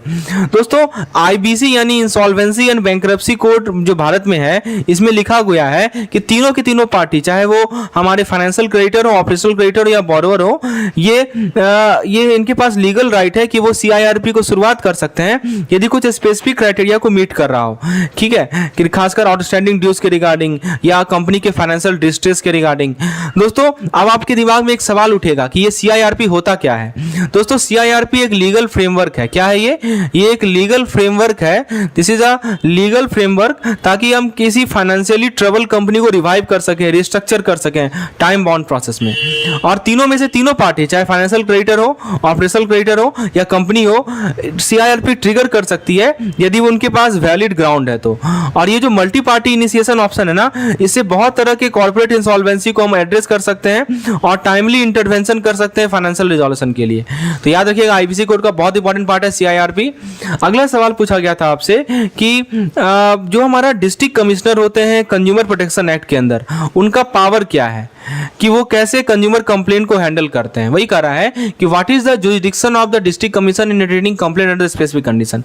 जुरिडिक्शन पूछा जा रहा है। चलिए, पहला ऑप्शन कह रहा है कि district commission has jurisdiction for goods and service with value not exceeding 50 lakh rupees. दोस्तों, जो डिस्ट्रिक्ट कमीशन होते हैं ना, वो कंज्यूमर कंप्लेंट हैंडल करेंगे जहां पे जो डिस्प्यूटेड गुड्स है या डिस्प्यूटेड सर्विस है वो 50 लाख रुपया से कम का हो। ठीक है, 50 लाख से कम का यदि गुड्स या सर्विस रहेगा उसे ही वो क्या करेंगे, हैंडल करेंगे। वहां वही से ही कंज्यूमर कंप्लेंट को वो हैंडल करेंगे। ऑप्शन बी कर रहा है कि district commission has jurisdiction for goods और service with value exceeding 50 lakh rupees. दोस्तों, ये गलत है। कंप्लेंट जिसमें गुड्स और सर्विस का पैसा जो है 50 लाख से ज्यादा था, वो हमारे स्टेट कमीशन के अंदर आता है, डिस्ट्रिक्ट कमीशन के अंदर नहीं आता है। इसीलिए क्या है दोस्तों, गलत है। तीसरा कह रहा है कि district commission jurisdiction is limited to case where the value of goods and service exactly 50 lakh rupees. ध्यान से सुनिए दोस्तों, क्या बताया जा रहा है कि यदि 50 लाख रुपया का जो लिमिट है ना, ये मैक्सिमम वैल्यू है डिस्ट्रिक्ट कमीशन के लिए, और ये 50 लाख को हैंडल नहीं कर सकती। 50 लाख या उसके ऊपर का जो गुड्स एंड सर्विस का ट्रांजेक्शन हो रहा है, उसको कौन हैंडल करेगा, स्टेट कमीशन हैंडल करेगी, डिस्ट्रिक्ट कमीशन के पावर में नहीं है। तो ऑप्शन सी गलत है। ऑप्शन डी कह रहा है कि the district commission jurisdiction is not defined by the value of goods and service. ये भी साफ गलत है। ऑब्वियस सी बात है कि आपका जो गुड्स एंड सर्विस है उसका वैल्यू क्या है, यही तो डिटरमाइन करेगा ना कि किस कमीशन के पास अथॉरिटी है उसके कंप्लेन को सुनने का। समझे बात को। तो देखिए, अब थोड़ा सा पॉइंट में आपको कुछ पॉइंट एक्स्ट्रा पॉइंट समझा देता हूं कि ये कंज्यूमर प्रोटेक्शन एक्ट जो आता है CPA, इसका एम है कि कंज्यूमर को हम अनफेयर ट्रेड प्रैक्टिस से सावधान करें, बचाएं। अब देखिए, बहुत सारे लेवल होते हैं कंज्यूमर कंप्लेन, कंज्यूमर कमीशन का। एक डिस्ट्रिक्ट लेवल है, स्टेट लेवल है, एक नेशनल लेवल है। ये सभी कंप्लेन को हैंडल करते हैं डिपेंडिंग ऑन वैल्यू क्या है कंप्लेन का, कॉम्प्लेक्सिटी क्या है कंप्लेन का। तो ये जुरिडिक्शन लिमिट को समझना, इससे कंज्यूमर अपने कंप्लेन को फाइल कर सकते हैं एप्रोप्रिएट कमीशन के पास एफिशिएंट रिजोल्यूशन के लिए। होपफुली आपको ये पॉइंट समझ में आ गया होगा। तो एक एक चीज को क्लियर किया जा रहा है। इसी तरह से मैं अपने वीडियो लेक्चर में भी क्लियर करता हूं सभी पॉइंट्स को, ताकि आपको कंसेप्चुअल अंडरस्टैंडिंग हो। और दोस्तों, मैं एक बार रिपीट कर दूंगा कि आपको दिमाग में बात बैठ जाएगी और केवल एग्जाम में आपको टिक लगाने का जरूरत है सही ऑप्शन को। चलिए आगे बढ़ते हैं। नेक्स्ट क्वेश्चन है कि आपसे पूछा जा रहा है कि डेडलाइन क्या है, डिसीजन जो DRT ने दिया उसे हमें DRAT में अपील करना है, उसके लिए डेडलाइन क्या है भारत में, और एक्सक्लूड करना है वैसे केस जो कि सारफेसी एक्ट के अंदर गवर्न होते हैं। पहला ऑप्शन कर रहा है 30 दिन, ये सही जवाब है। आपके पास 30 दिन होता है, जिस दिन आपने DRT का ऑर्डर कॉपी लिया उसके बाद 30 दिन होता है कि आप DRAT में अपील फाइल कर सकते हैं। दूसरा ऑप्शन कर रहा है 45 दिन, ये गलत है। देखिए, कुछ लीगल अपील में 45 दिन होता है डेडलाइन का, लेकिन ये 30 दिन का होता है। 60 दिन भी गलत है, 90 दिन भी गलत है। अब देखिए, DRT जो है ना, डेप्ट रिकवरी केस को हैंडल करते हैं, जबकि DRT के डिसीजन को रिव्यू करते हैं। एक होते हैं हमारे कौन, DRAT, ये क्या करेंगे, ये रिव्यू करेंगे। क्या रिव्यू करेंगे, DRT के डिसीजन को रिव्यू करेंगे। समझे। और सारफेसी एक्ट एक वर्ड आया, ये क्या होता है, तो सारफेसी एक्ट दोस्तों फाइनेंशियल एसेट को सिक्योर करने का तरीका है। हम सिक्योरिटी इंटरेस्ट को इन्फोर्स करते हैं, और ये 30 दिन का डेडलाइन बहुत जरूरी है ताकि आप DRT के ऑर्डर को चैलेंज कर सकें DRAT में। Right, please remember it, very important. अगला सवाल पूछा गया था कि इनमें से कौन सा स्टेटमेंट कॉन्ट्रैक्ट के बारे में गलत है। ठीक है, तो पहला ऑप्शन कर रहा है कि contract is an agreement enforceable by law. दोस्तों, कॉन्ट्रैक्ट एक एग्रीमेंट होता है दो या दो से ज्यादा पार्टीज का, जो कि लीगली बाइंडिंग ऑब्लिगेशन क्रिएट करता है प्रत्येक पार्टी के लिए। ये बिल्कुल सही है। ऑल आपसे पूछा गया, गलत है। ऑल एग्रीमेंट बिटवीन 2 और मोर पर्सन आर कॉन्ट्रैक्ट। दोस्तों, ये स्टेटमेंट गलत है। सारे एग्रीमेंट कॉन्ट्रैक्ट नहीं हो सकते। राइट, कुछ एग्रीमेंट को कॉन्ट्रैक्ट कहलाने के लिए कुछ स्पेसिफिक रिक्वायरमेंट होता है, जैसे कि आपका फ्री कंसेंट चाहिए। इसका मैं सर यहाँ आंसर गलत लिखा हूँ। ठीक है, फ्री कंसेंट चाहिए। उसके अलावा दोस्तों आपको कंसिडरेशन चाहिए, फिर लॉफुल ऑब्जेक्ट चाहिए। ठीक है ना, वही पॉइंट थर्ड पॉइंट में बताया जा रहा है, ये गलत स्टेटमेंट है। ठीक है, कि कॉन्ट्रैक्ट के अंदर फ्री कंसेंट चाहिए, मतलब फ्री कंसेंट मतलब दोनों पार्टी जो है एग्री करें बिना किसी दबाव के। कॉम्पिटेंस ऑफ द पार्टी मतलब कि मेंटल कैपेसिटी होना चाहिए कि वो समझे कॉन्ट्रैक्ट के टर्म्स को। लॉफुल कंसिडरेशन का मतलब कि जो है कुछ वैल्यू में कुछ वैल्यूएबल चीज को एक्सचेंज करे, और लॉफुल ऑब्जेक्ट का मतलब कि कॉन्ट्रैक्ट पर्पस जो है इलीगल ना हो। ठीक है, ये पॉइंट। तो ये 4 कंडीशन फुलफिल होगा तभी कोई एग्रीमेंट कॉन्ट्रैक्ट कहलाता है। समझे बात को? तो ऑप्शन सी तो बिल्कुल सही है। ऑप्शन डी कर रहा है an agreement is not necessary a contract, बिल्कुल सही है, ये तो मैं समझाना चाह रहा हूँ। ठीक है, देखिए जैसे मैंने आपको बताया कि एग्रीमेंट को कुछ स्पेसिफिक रिक्वायरमेंट को फुलफिल करना पड़ता है तब जाके वो कॉन्ट्रैक्ट कहलाता है, तो ये स्टेटमेंट बिल्कुल सही है। A contract is always a written document, ये गलत है दोस्तों। कॉन्ट्रैक्ट रिटन भी हो सकता है, ओरल भी हो सकता है, लेकिन रिटन होना आपको बेटर एविडेंस और क्लैरिटी मिलेगा। ठीक है, तो कहा जाए तो ऑप्शन बी इसमें ज़्यादा इनअप्रोप्रिएट है, तो ऑप्शन बी को टिक लगाएंगे हम लोग। नेक्स्ट क्वेश्चन बहुत बढ़िया क्वेश्चन है, इसमें कंसेप्चुअल क्वेश्चन है दोस्तों। इसमें आपसे पूछा जा रहा है कि जो पार्टीज इंडेमनिटी के अरेंजमेंट में इन्वॉल्व होते हैं उनका क्या रोल होता है। आपके सामने एक एग्जांपल दिया गया है, एक पर्सन है, नाम है उसका ए। ठीक है, उसने क्या किया, वो प्रोटेक्ट कर रहा है, इंडेमनीफाई करना होता है प्रोटेक्ट करना, वो बी को प्रोटेक्ट कर रहा है किसी भी कॉन्सिक्वेंस के अगेंस्ट जो कि लीगल प्रोसीडिंग से अराइज होगा, जो कि सी इनिशिएट कर सकता है बी के अगेंस्ट।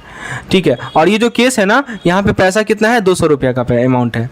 तो यहाँ से पूछा गया है कि आपसे इंडेमनीफाइंग पार्टी कौन होगा। तो देखिए ए हमारा सही जवाब है।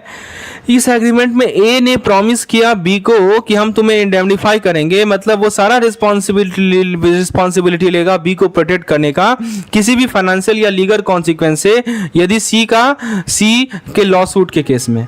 देखिए समझिए, बहुत इंपॉर्टेंट पार्ट है। ए को क्या बोलेंगे हम लोग, इंडेमनीफाइंग पार्टी, राइट, इंडेमनीफाइंग पार्टी बोलेंगे। अच्छा, बी को क्या बोलेंगे, बी कहते हैं इंडेमनीफाइड पार्टी, इंडेमनीफाइड पार्टी। क्यों? क्योंकि ये वो आदमी है जिसको प्रोटेक्शन मिल रहा है ए से। सी को क्या बोलेंगे, सी को बोलेंगे potential plaintiff in the law suit, क्योंकि इंडेमनिटी एग्रीमेंट में वो इन्वॉल्व नहीं है। ठीक है, इसके लिए प्लान सूट यूज करते हैं, नन ऑफ दिस तो होगा नहीं।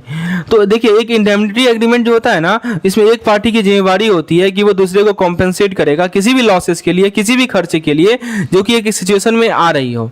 इस केस में ए ने प्रॉमिस किया है कि जो भी फाइनेंशियल बर्डन है related to C potential legal action against B, उसको मैं बियर करूंगा। समझे? तो एक होता है इंडेमनीफाइंग पार्टी और एक होता है इंडेमनीफायर। आप पूछ लिया, बताइए इंडेमनीफाइंग पार्टी कौन सी है। ठीक है, यही सवाल है, इंडेमनीफाइंग पार्टी कौन सी। अभी क्या पूछा था आपसे कि आपसे पूछा था, चलिए शायद ये क्वेश्चन रिपीट हो गया है। ओके, अब देखिए ये सवाल, अमित वाला सवाल देखिए, ये सवाल बहुत बढ़िया है। इसमें क्या पूछा जा रहा है कि आपको बताना है कि ये कॉन्ट्रैक्ट है जिसके अंदर एलिफेंट टस्क हो रहा है इन्वॉल्व है, और आपको बताना है कि ये कि गुड्स जो ट्रेड किया जा रहा है उसका क्या नेचर है। चलिए, तो अमित ने क्या किया कि 100 किलोग्राम एलिफेंट टस्क को सप्लाई किया भास्कर को 1000 रुपया में। तो ये कॉन्ट्रैक्ट जो है कैसे गुड्स के लिए, तो ये लीगल तो होगा नहीं दोस्तों। ठीक है, एलिफेंट टस्क को ट्रेड करना ये लीगल है बहुत सारे कंट्रीज में, क्योंकि ये पोचिंग और इंडेंजरमेंट ऑफ एलिफेंट से रिलेटेड है। जो हमारे कुछ ट्रीटीज हैं, जैसे कि आपका नाम सुना होगा, ट्रीटीज का नाम आपने सुना है कि नहीं सुना है, मैं आपको बता दूं ट्रीटीज का नाम। जैसे आपने नाम सुना होगा CITES, ये क्या होता है, CITES क्या होता है, convention on international trade in endangered species. ये ऐसे ट्रेड को ऐसे ट्रेड को प्रोहिबिट करता है, राइट, रोकता है, इलीगल गुड्स में ही माना जाएगा, राइट। चलिए अब देखते हैं, इस सिंपल सा क्वेश्चन था ये सवाल। अगला सवाल पूछा गया था कि आपको बताना है कि आपका क्या अंडरस्टैंडिंग है डेटर के बारे में, ये चेक कर रहा है ये क्वेश्चन। बहुत अच्छा सवाल है, आप डेटर को समझते हैं कि नहीं समझते, श्योरिटी को समझते हैं कि नहीं समझते किसी लोन एग्रीमेंट में। एक लोन एग्रीमेंट में डेटर कौन होता है, श्योरिटी कौन होता है, इसको आप समझते हैं या नहीं, ये क्वेश्चन आपको चेक कर लेगा। देखिए इस तरह के कंसेप्चुअल क्वेश्चन पूछे जा रहे हैं एग्जामिनेशन में, समझे। तो हमारा भी जो प्रिपरेशन है उसी के अकॉर्डिंग होना चाहिए। और फ्रेंड्स, इसी प्रिपरेशन को करने के लिए मैं आपके साथ शेयर कर रहा हूं अपना स्टडी मटेरियल, राइट। आप मुझे व्हाट्सएप कर सकते हैं इस नंबर पे, या हमारे ऐप को इंस्टॉल कर सकते हैं। हमारे स्टडी मटेरियल को इस प्रकार से बनाया जाएगा है कि ताकि आपको थॉट प्रोवोकिंग क्वेश्चन मिले, ताकि आप एग्जाम से पहले ही इस तरह के क्वेश्चन को प्रैक्टिस करके जाएं, ताकि आप एग्जामिनेशन में fully flying colour marks score कर पाएं। So that is the essence of our study material. So now let's continue our discussion. दोस्तों आपको बताना है कि पहला ऑप्शन कर रहा है, सिनेरियो क्या है वो समझिए। एक्स ने वाई को 10,000 रुपया दिया, जेड गारंटी करता है कि वो रिपे कर देगा लोन एक्स को यदि वाई नहीं कर पाएगा तो। तो अब देखिए इसमें एक चीज़ समझिए, एक टर्म होता है डेब्ट, मैं आपको कुछ चीज़ समझाना चाहता हूँ, और एक टर्म होता है सियोरिटी। इसमें क्या अंतर होता है वो समझिए। देखिए दोस्तों, प्रिंसिपल डेटर जो होता है ना, वो आदमी होता है जो जिसने पैसा उधार लिया।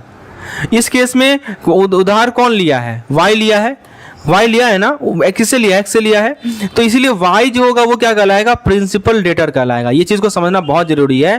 तो प्रिंसिपल डेटर वो होता है जिसने उधार लिया है, तो वाई ने उधार लिया है, तो Y is called principal debtor. और सियोरिटी का मतलब एक सेकेंडरी पार्टी होती है जो प्रॉमिस करती है कि वो डेप्ट रिपे कर देगा यदि प्रिंसिपल डेटर डिफॉल्ट करेगा। यहाँ पे जेड जो है ना वो सियोरिटी है, क्योंकि वो गारंटी कर रहा है रिपेमेंट का यदि वाई पेमेंट नहीं कर पाया लोन को। अब चलिए ऑप्शन पे आते हैं। पहला ऑप्शन कर रहा है, आपको ये चीज समझ में आ गया ना, डेप्ट डेटर और प्रिंसिपल डेटर कौन होता है, सियोरिटी कौन होता है। देखिए ये एसेंस है हमारे क्लास का। मैं आपको क्वेश्चन के साथ कंसेप्ट भी समझाता हूं, आपको केवल इस तरह नहीं कि मैंने क्वेश्चन बता दिया आंसर बता दिया। This is not the way. The correct way is to first of all let you understand the correct meaning of the question and then after you try to solve the question on your own. If you like this type of concept, please hit the like button because this will motivate me to make more such content and this will reach more and more CIB candidates.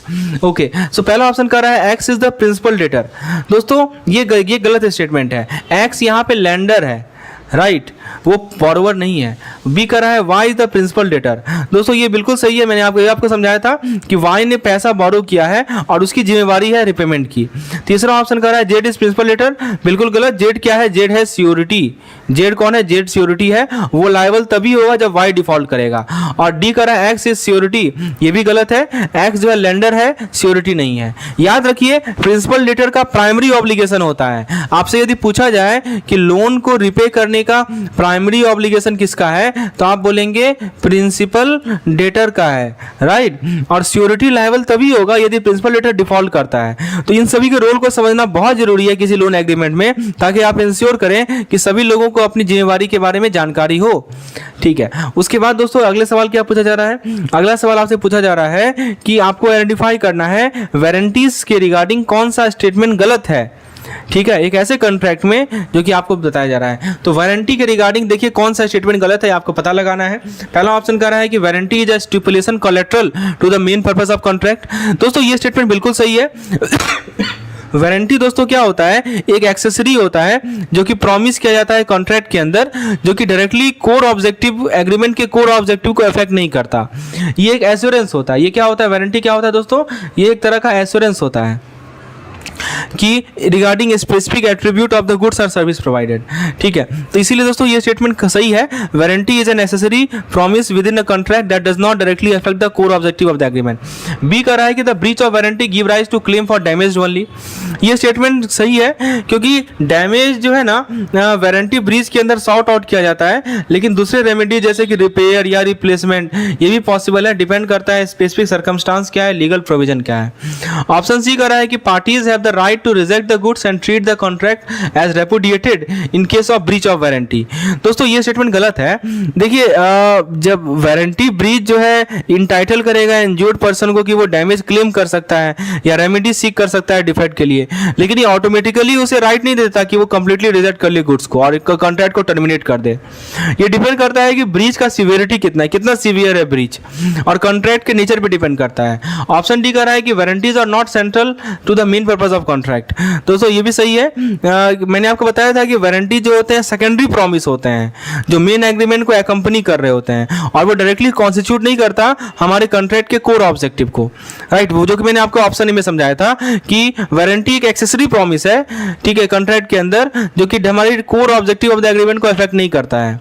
समझे? तो कई सही जवाब है इसका option number C, कि reject करने का राइट, गुड्स एंड सर्विस का रिजेक्ट करने का राइट जो है वो ऑटोमेटिकली अवेलेबल नहीं होगा हर एक minor breach of the warranty के लिए। सबसे पहला क्वेश्चन है कि सिंपल मॉर्टगेज में जो मॉर्टगेज प्रॉपर्टी होता है इसका पोजीशन। ऑप्शन ए कर रहा है कि मॉर्टगेजी को डिलीवर कर दिया जाता है।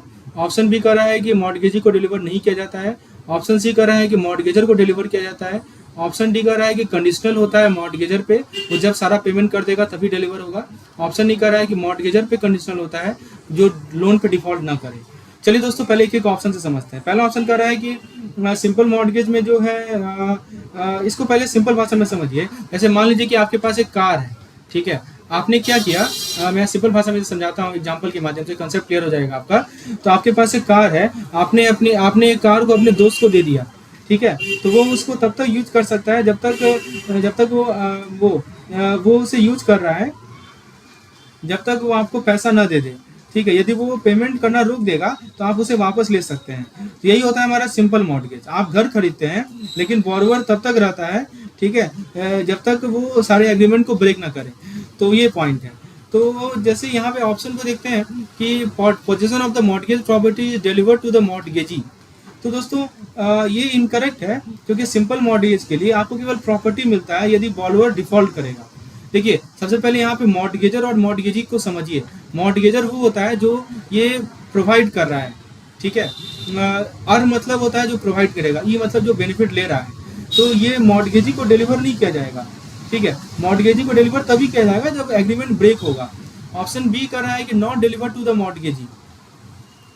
तो दोस्तों आप ये स्टेटमेंट आपका करेक्ट है, क्योंकि आप जो है लीगल ऑनरशिप रखते हैं प्रॉपर्टी का, लेकिन बॉरोवर तब तक रखता है जब तक वो पेमेंट दे रहा है, ठीक है ना। जैसे हाउस का मॉर्गेज होता है, तो जो बॉरोवर है, ठीक है, जिसने घर खरीदा है, जिसने लोन लिया है, तो वो वही रहता है ना वो घर में। मॉर्गेजी के पास डिलीवर होता है, ठीक है।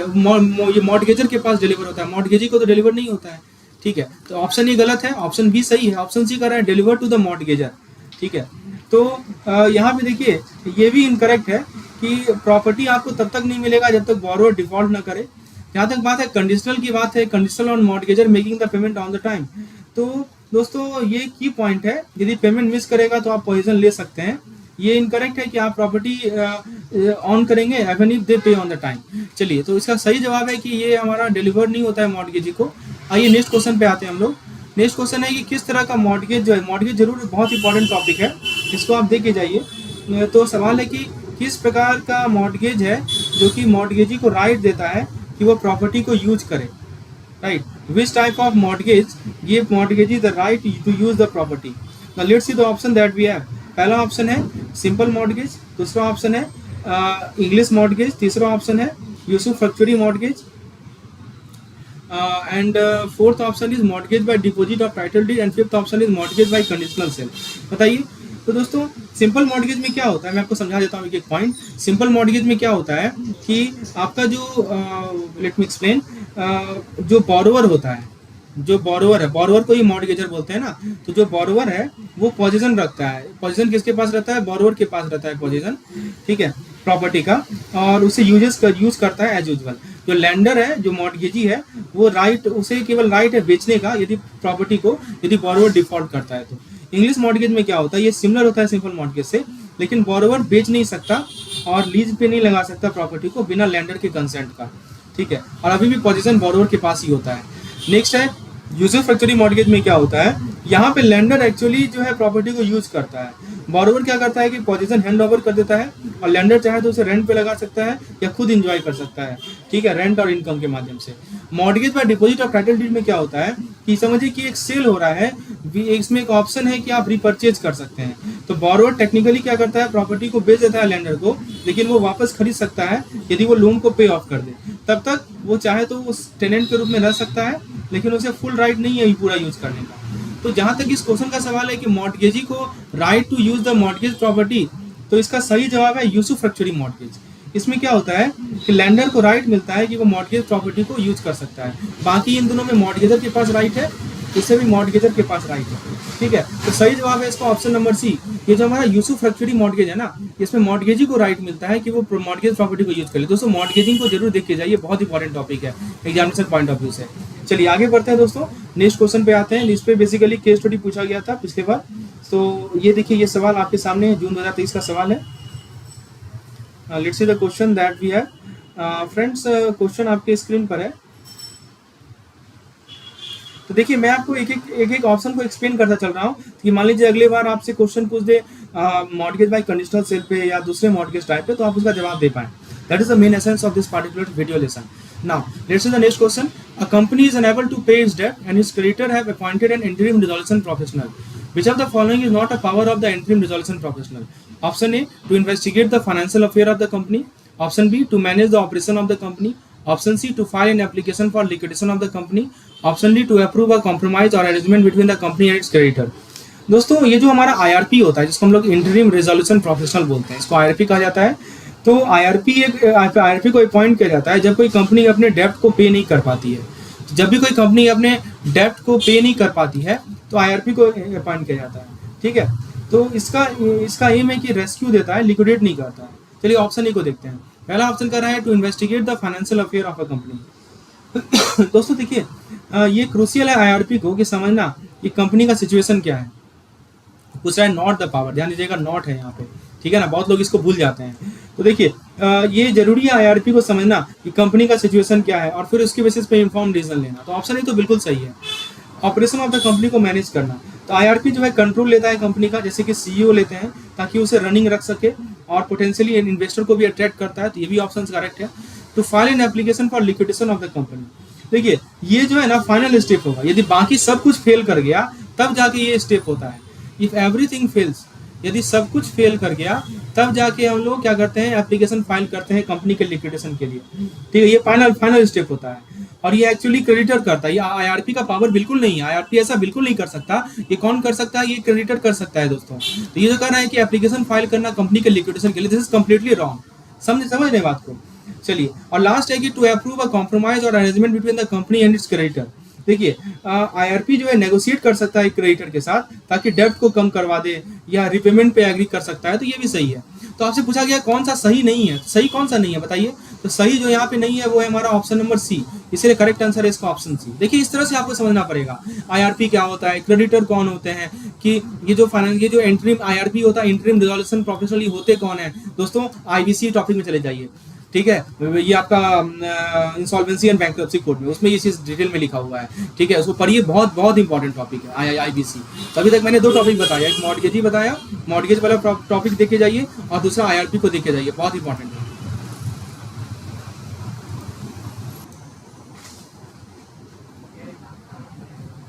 सो फ्रेंड्स आपको यदि इस प्रकार का BRBL का शॉर्ट कंटेंट चाहिए क्विक रिवीजन पर्पस के लिए तो हमारे पास BRBL का कैप्सूल कोर्स है। आप इसके कंटेंट को देख सकते हैं यहाँ पे। इसके कंटेंट में दोस्तों सबसे पहले मैंने 1 लाइनर PDF डाल रखा है, जो 1 लाइनर में सारा पॉइंट है, मोस्ट एफिशिएंट चीज़ है, सारे इंपॉर्टेंट पॉइंट डाल रखे हैं मैंने। उसके अलावा कैप्सूल PDF है, इसमें आप थोड़ा सा कंटेंट मॉड्यूल वाइज अरेंज है। इसमें डेली क्विजेज है प्रैक्टिस के लिए, आप सफिशिएंट क्विजेज को प्रैक्टिस कर सकते हैं। उसके अलावा प्रीवियस ईयर क्वेश्चन मैंने डाल रखे हैं, MCQs डाल रखा है। तो फ्रेंड्स और उसके अलावा सैम्पल PDF है, आप यहाँ पे आके सैम्पल PDF भी देख सकते हैं। तो फ्रेंड्स यदि आप इस पार्टिकुलर कोर्स में इनरोल होना चाहते हैं तो मात्र 75 रुपीज इसका कॉस्ट है। आप हमारे ऐप को इंस्टॉल कर सकते हैं, ऐप का लिंक डिस्क्रिप्शन सेक्शन में प्रोवाइडेड है। ऐप को इंस्टॉल कीजिए और इस पार्टिकुलर कोर्स में इनरोल हो जाइए। बहुत ही महत्वपूर्ण कोर्स है BRBL के लास्ट टाइम रिवीजन के लिए and the most efficient course. चलिए दोस्तों हम लोग कंटिन्यू करते हैं अपने डिस्कशन को। We are discussing concept, okay, previous year question. चलिए अब देखिए नेक्स्ट सवाल क्या पूछा गया था हमारे प्रीवियस ईयर एग्जामिनेशन में, उसको जरा देखते हैं। सवाल था IBBI से रिलेटेड। IBBI क्या है, insolvency and bankruptcy board of India, इसको IBBI बोलते हैं। तो सवाल ये पूछा गया था कि जो हमारा IBBI है वो क्या है। ऑप्शन को देखते हैं, government agency that regulate insolvency proceeding in India. Option B कर रहा है कि एक प्राइवेट कंपनी होती है जो कि इंसॉल्वेंसी सर्विस प्रोवाइड करती है। ऑप्शन सी कर रहा है एक नॉन प्रॉफिट ऑर्गेनाइजेशन है जो कि बैंक्रप्सी रिफॉर्म के लिए एडवोकेट करती है। ऑप्शन डी कर रहा है कि एक ट्रेड यूनियन है जो कि इंसॉल्वेंसी प्रोफेशनल के लिए। दोस्तों सबसे पहले मैं समझता हूँ, ऑप्शन को समझाता हूँ। ऑप्शन समझना बहुत इंपॉर्टेंट है, which is let's go to the first option. तो पहला ऑप्शन है हमारा कि government agency that regulate insolvency proceeding in India. देखिए दोस्तों ये एब्सोल्यूट करेक्ट है, क्योंकि IBBI जो है हमारा इंसॉल्वेंसी एंड बैंक्रप्सी कोड जो है हमारा, ये एक स्टैट्यूटरी बॉडी है। ये एक स्टैट्यूटरी बॉडी है जो कि किसके अंदर है, MCA के अंदर। MCA क्या है, मिनिस्ट्री ऑफ कॉर्पोरेट अफेयर, ठीक है। तो ये स्पेसिफिकली टास्क इनको दिया गया है कि वो मॉनिटर करें और रेगुलेट करें इंसॉल्वेंसी और बैंक्रप्सी प्रोसेस को भारत में। ये एक तरह के रेफरी की तरह काम करते हैं। They act like a referee for this financial institution. ये इंश्योर करते हैं फेयरनेस और ट्रांसपेरेंसी को, ठीक है। तो ये ऑप्शन सही है, government agency that regulate insolvency proceeding in India. Next है private company that provide insolvency service. तो ये गलत है। देखिए प्राइवेट कंपनी होती है जो कि इंसॉल्वेंसी सर्विस प्रोवाइड करती है, लेकिन IBBI खुद में एक इंसॉल्वेंसी इसमें से एक नहीं है, एक रेगुलेटरी बॉडी है, ठीक है, कोई सर्विस प्रोवाइडर नहीं है। उसके बाद दोस्तों नेक्स्ट है non profit organisation that advocate for bankruptcy reform. तो दोस्तों ये भी गलत है। आईबीबीआई एक रोल प्ले करती है सजेस्ट करने में और इम्प्लीमेंट करने में रिफॉर्म को, लेकिन इसका प्राइमरी फंक्शन क्या है? इसका प्राइमरी फंक्शन है रेगुलेशन, ठीक है, एडवोकेसी नहीं, एडवोकेट करना नहीं है इसका फंक्शन, ठीक है। उसके अलावा दोस्तों लास्ट ऑप्शन है trade union for insolvency professional. तो दोस्तों ये भी नहीं है, क्योंकि आईबीबीआई एक यूनियन है, एक यूनियन प्रोफेशनल के लिए यूनियन नहीं है। आईबीबीआई ये एक इंडिपेंडेंट बॉडी है जो कि मॉनिटर करती है इंटायर इंसॉल्वेंसी इकोसिस्टम को, इसके अंदर प्रोफेशनल आते हैं। तो इसी के लिए सही जवाब जो है वो हमारा ऑप्शन नंबर ए है। समझ में आ गया आईबीबीआई का क्या मेन रोल है। आईबीबीआई भी टॉपिक आपका आईबीसी से ही लिया गया है, इंसॉल्वेंसी एंड बैंक्रप्सी कोड से, तो जरूर देख के जाइए, बहुत बहुत इंपॉर्टेंट है। मैं बार बार रिपीट कर रहा हूँ, इंसॉल्वेंसी एंड बैंक्रप्सी कोड। चलिए नेक्स्ट सवाल जो है पूछा गया था, बहुत अच्छा सवाल है, इसको मैं एक्सप्लेन करता हूँ। सवाल है कि holder in due course is a person who take a negotiable instrument in good faith, right, for value before its come due. इनमें से कौन सा रिक्वायरमेंट नहीं है होल्डर को आप होल्डर इन ड्यू कोर्स मानने से? मतलब आप किसी होल्डर को होल्डर इन ड्यू कोर्स मानेंगे, इसमें से कौन सा रिक्वायरमेंट नहीं है? तो पहला ऑप्शन कर रहा है कि holder must have taken the instrument for values. दूसरा ऑप्शन कर रहा है कि holder must have taken the instrument in good faith. The holder must have taken the instrument before it become due. The holder must have had notice the instrument was overdue और had been dishonoured. देखिए दोस्तों HDC यानी कि holder in due course, short में HDC भी कह सकते हैं, एचडीसी। तो एचडीसी का स्पेशल राइट होता है जब बात आती है पेमेंट कलेक्ट करने का किसी नेगोशिएबल इंस्ट्रूमेंट पे, जैसे कोई चेक हो गया, तो एचडीसी होने के लिए आपको कुछ कंडीशन मीट करना पड़ेगा।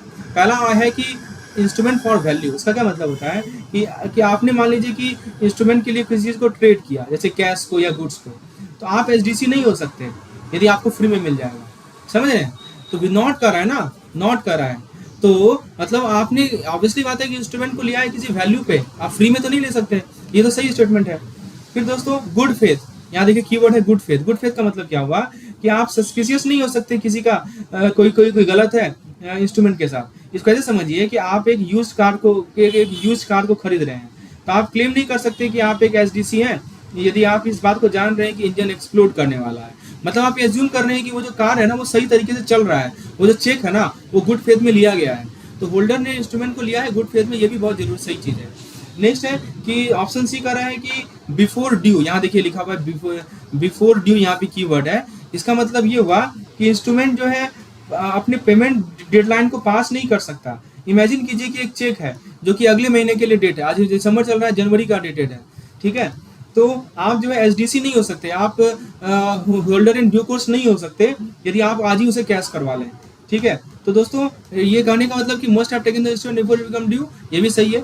और लास्ट नेक्स्ट ऑप्शन कर रहा है कि द नोटिस ऑफ ओवरड्यू, यहाँ देखिए लिखा है ओवरड्यू और डिसऑनर, इसका नोटिस देखिए ये कीवर्ड है। एक एचडीसी के पास नहीं पता होना चाहिए कि इंस्ट्रूमेंट बाउंस हुआ या नहीं हुआ। यदि आप इनसफिशिएंट फंड देखते हैं किसी चेक में तो आप एचडीसी स्टेटस क्लेम नहीं कर सकते।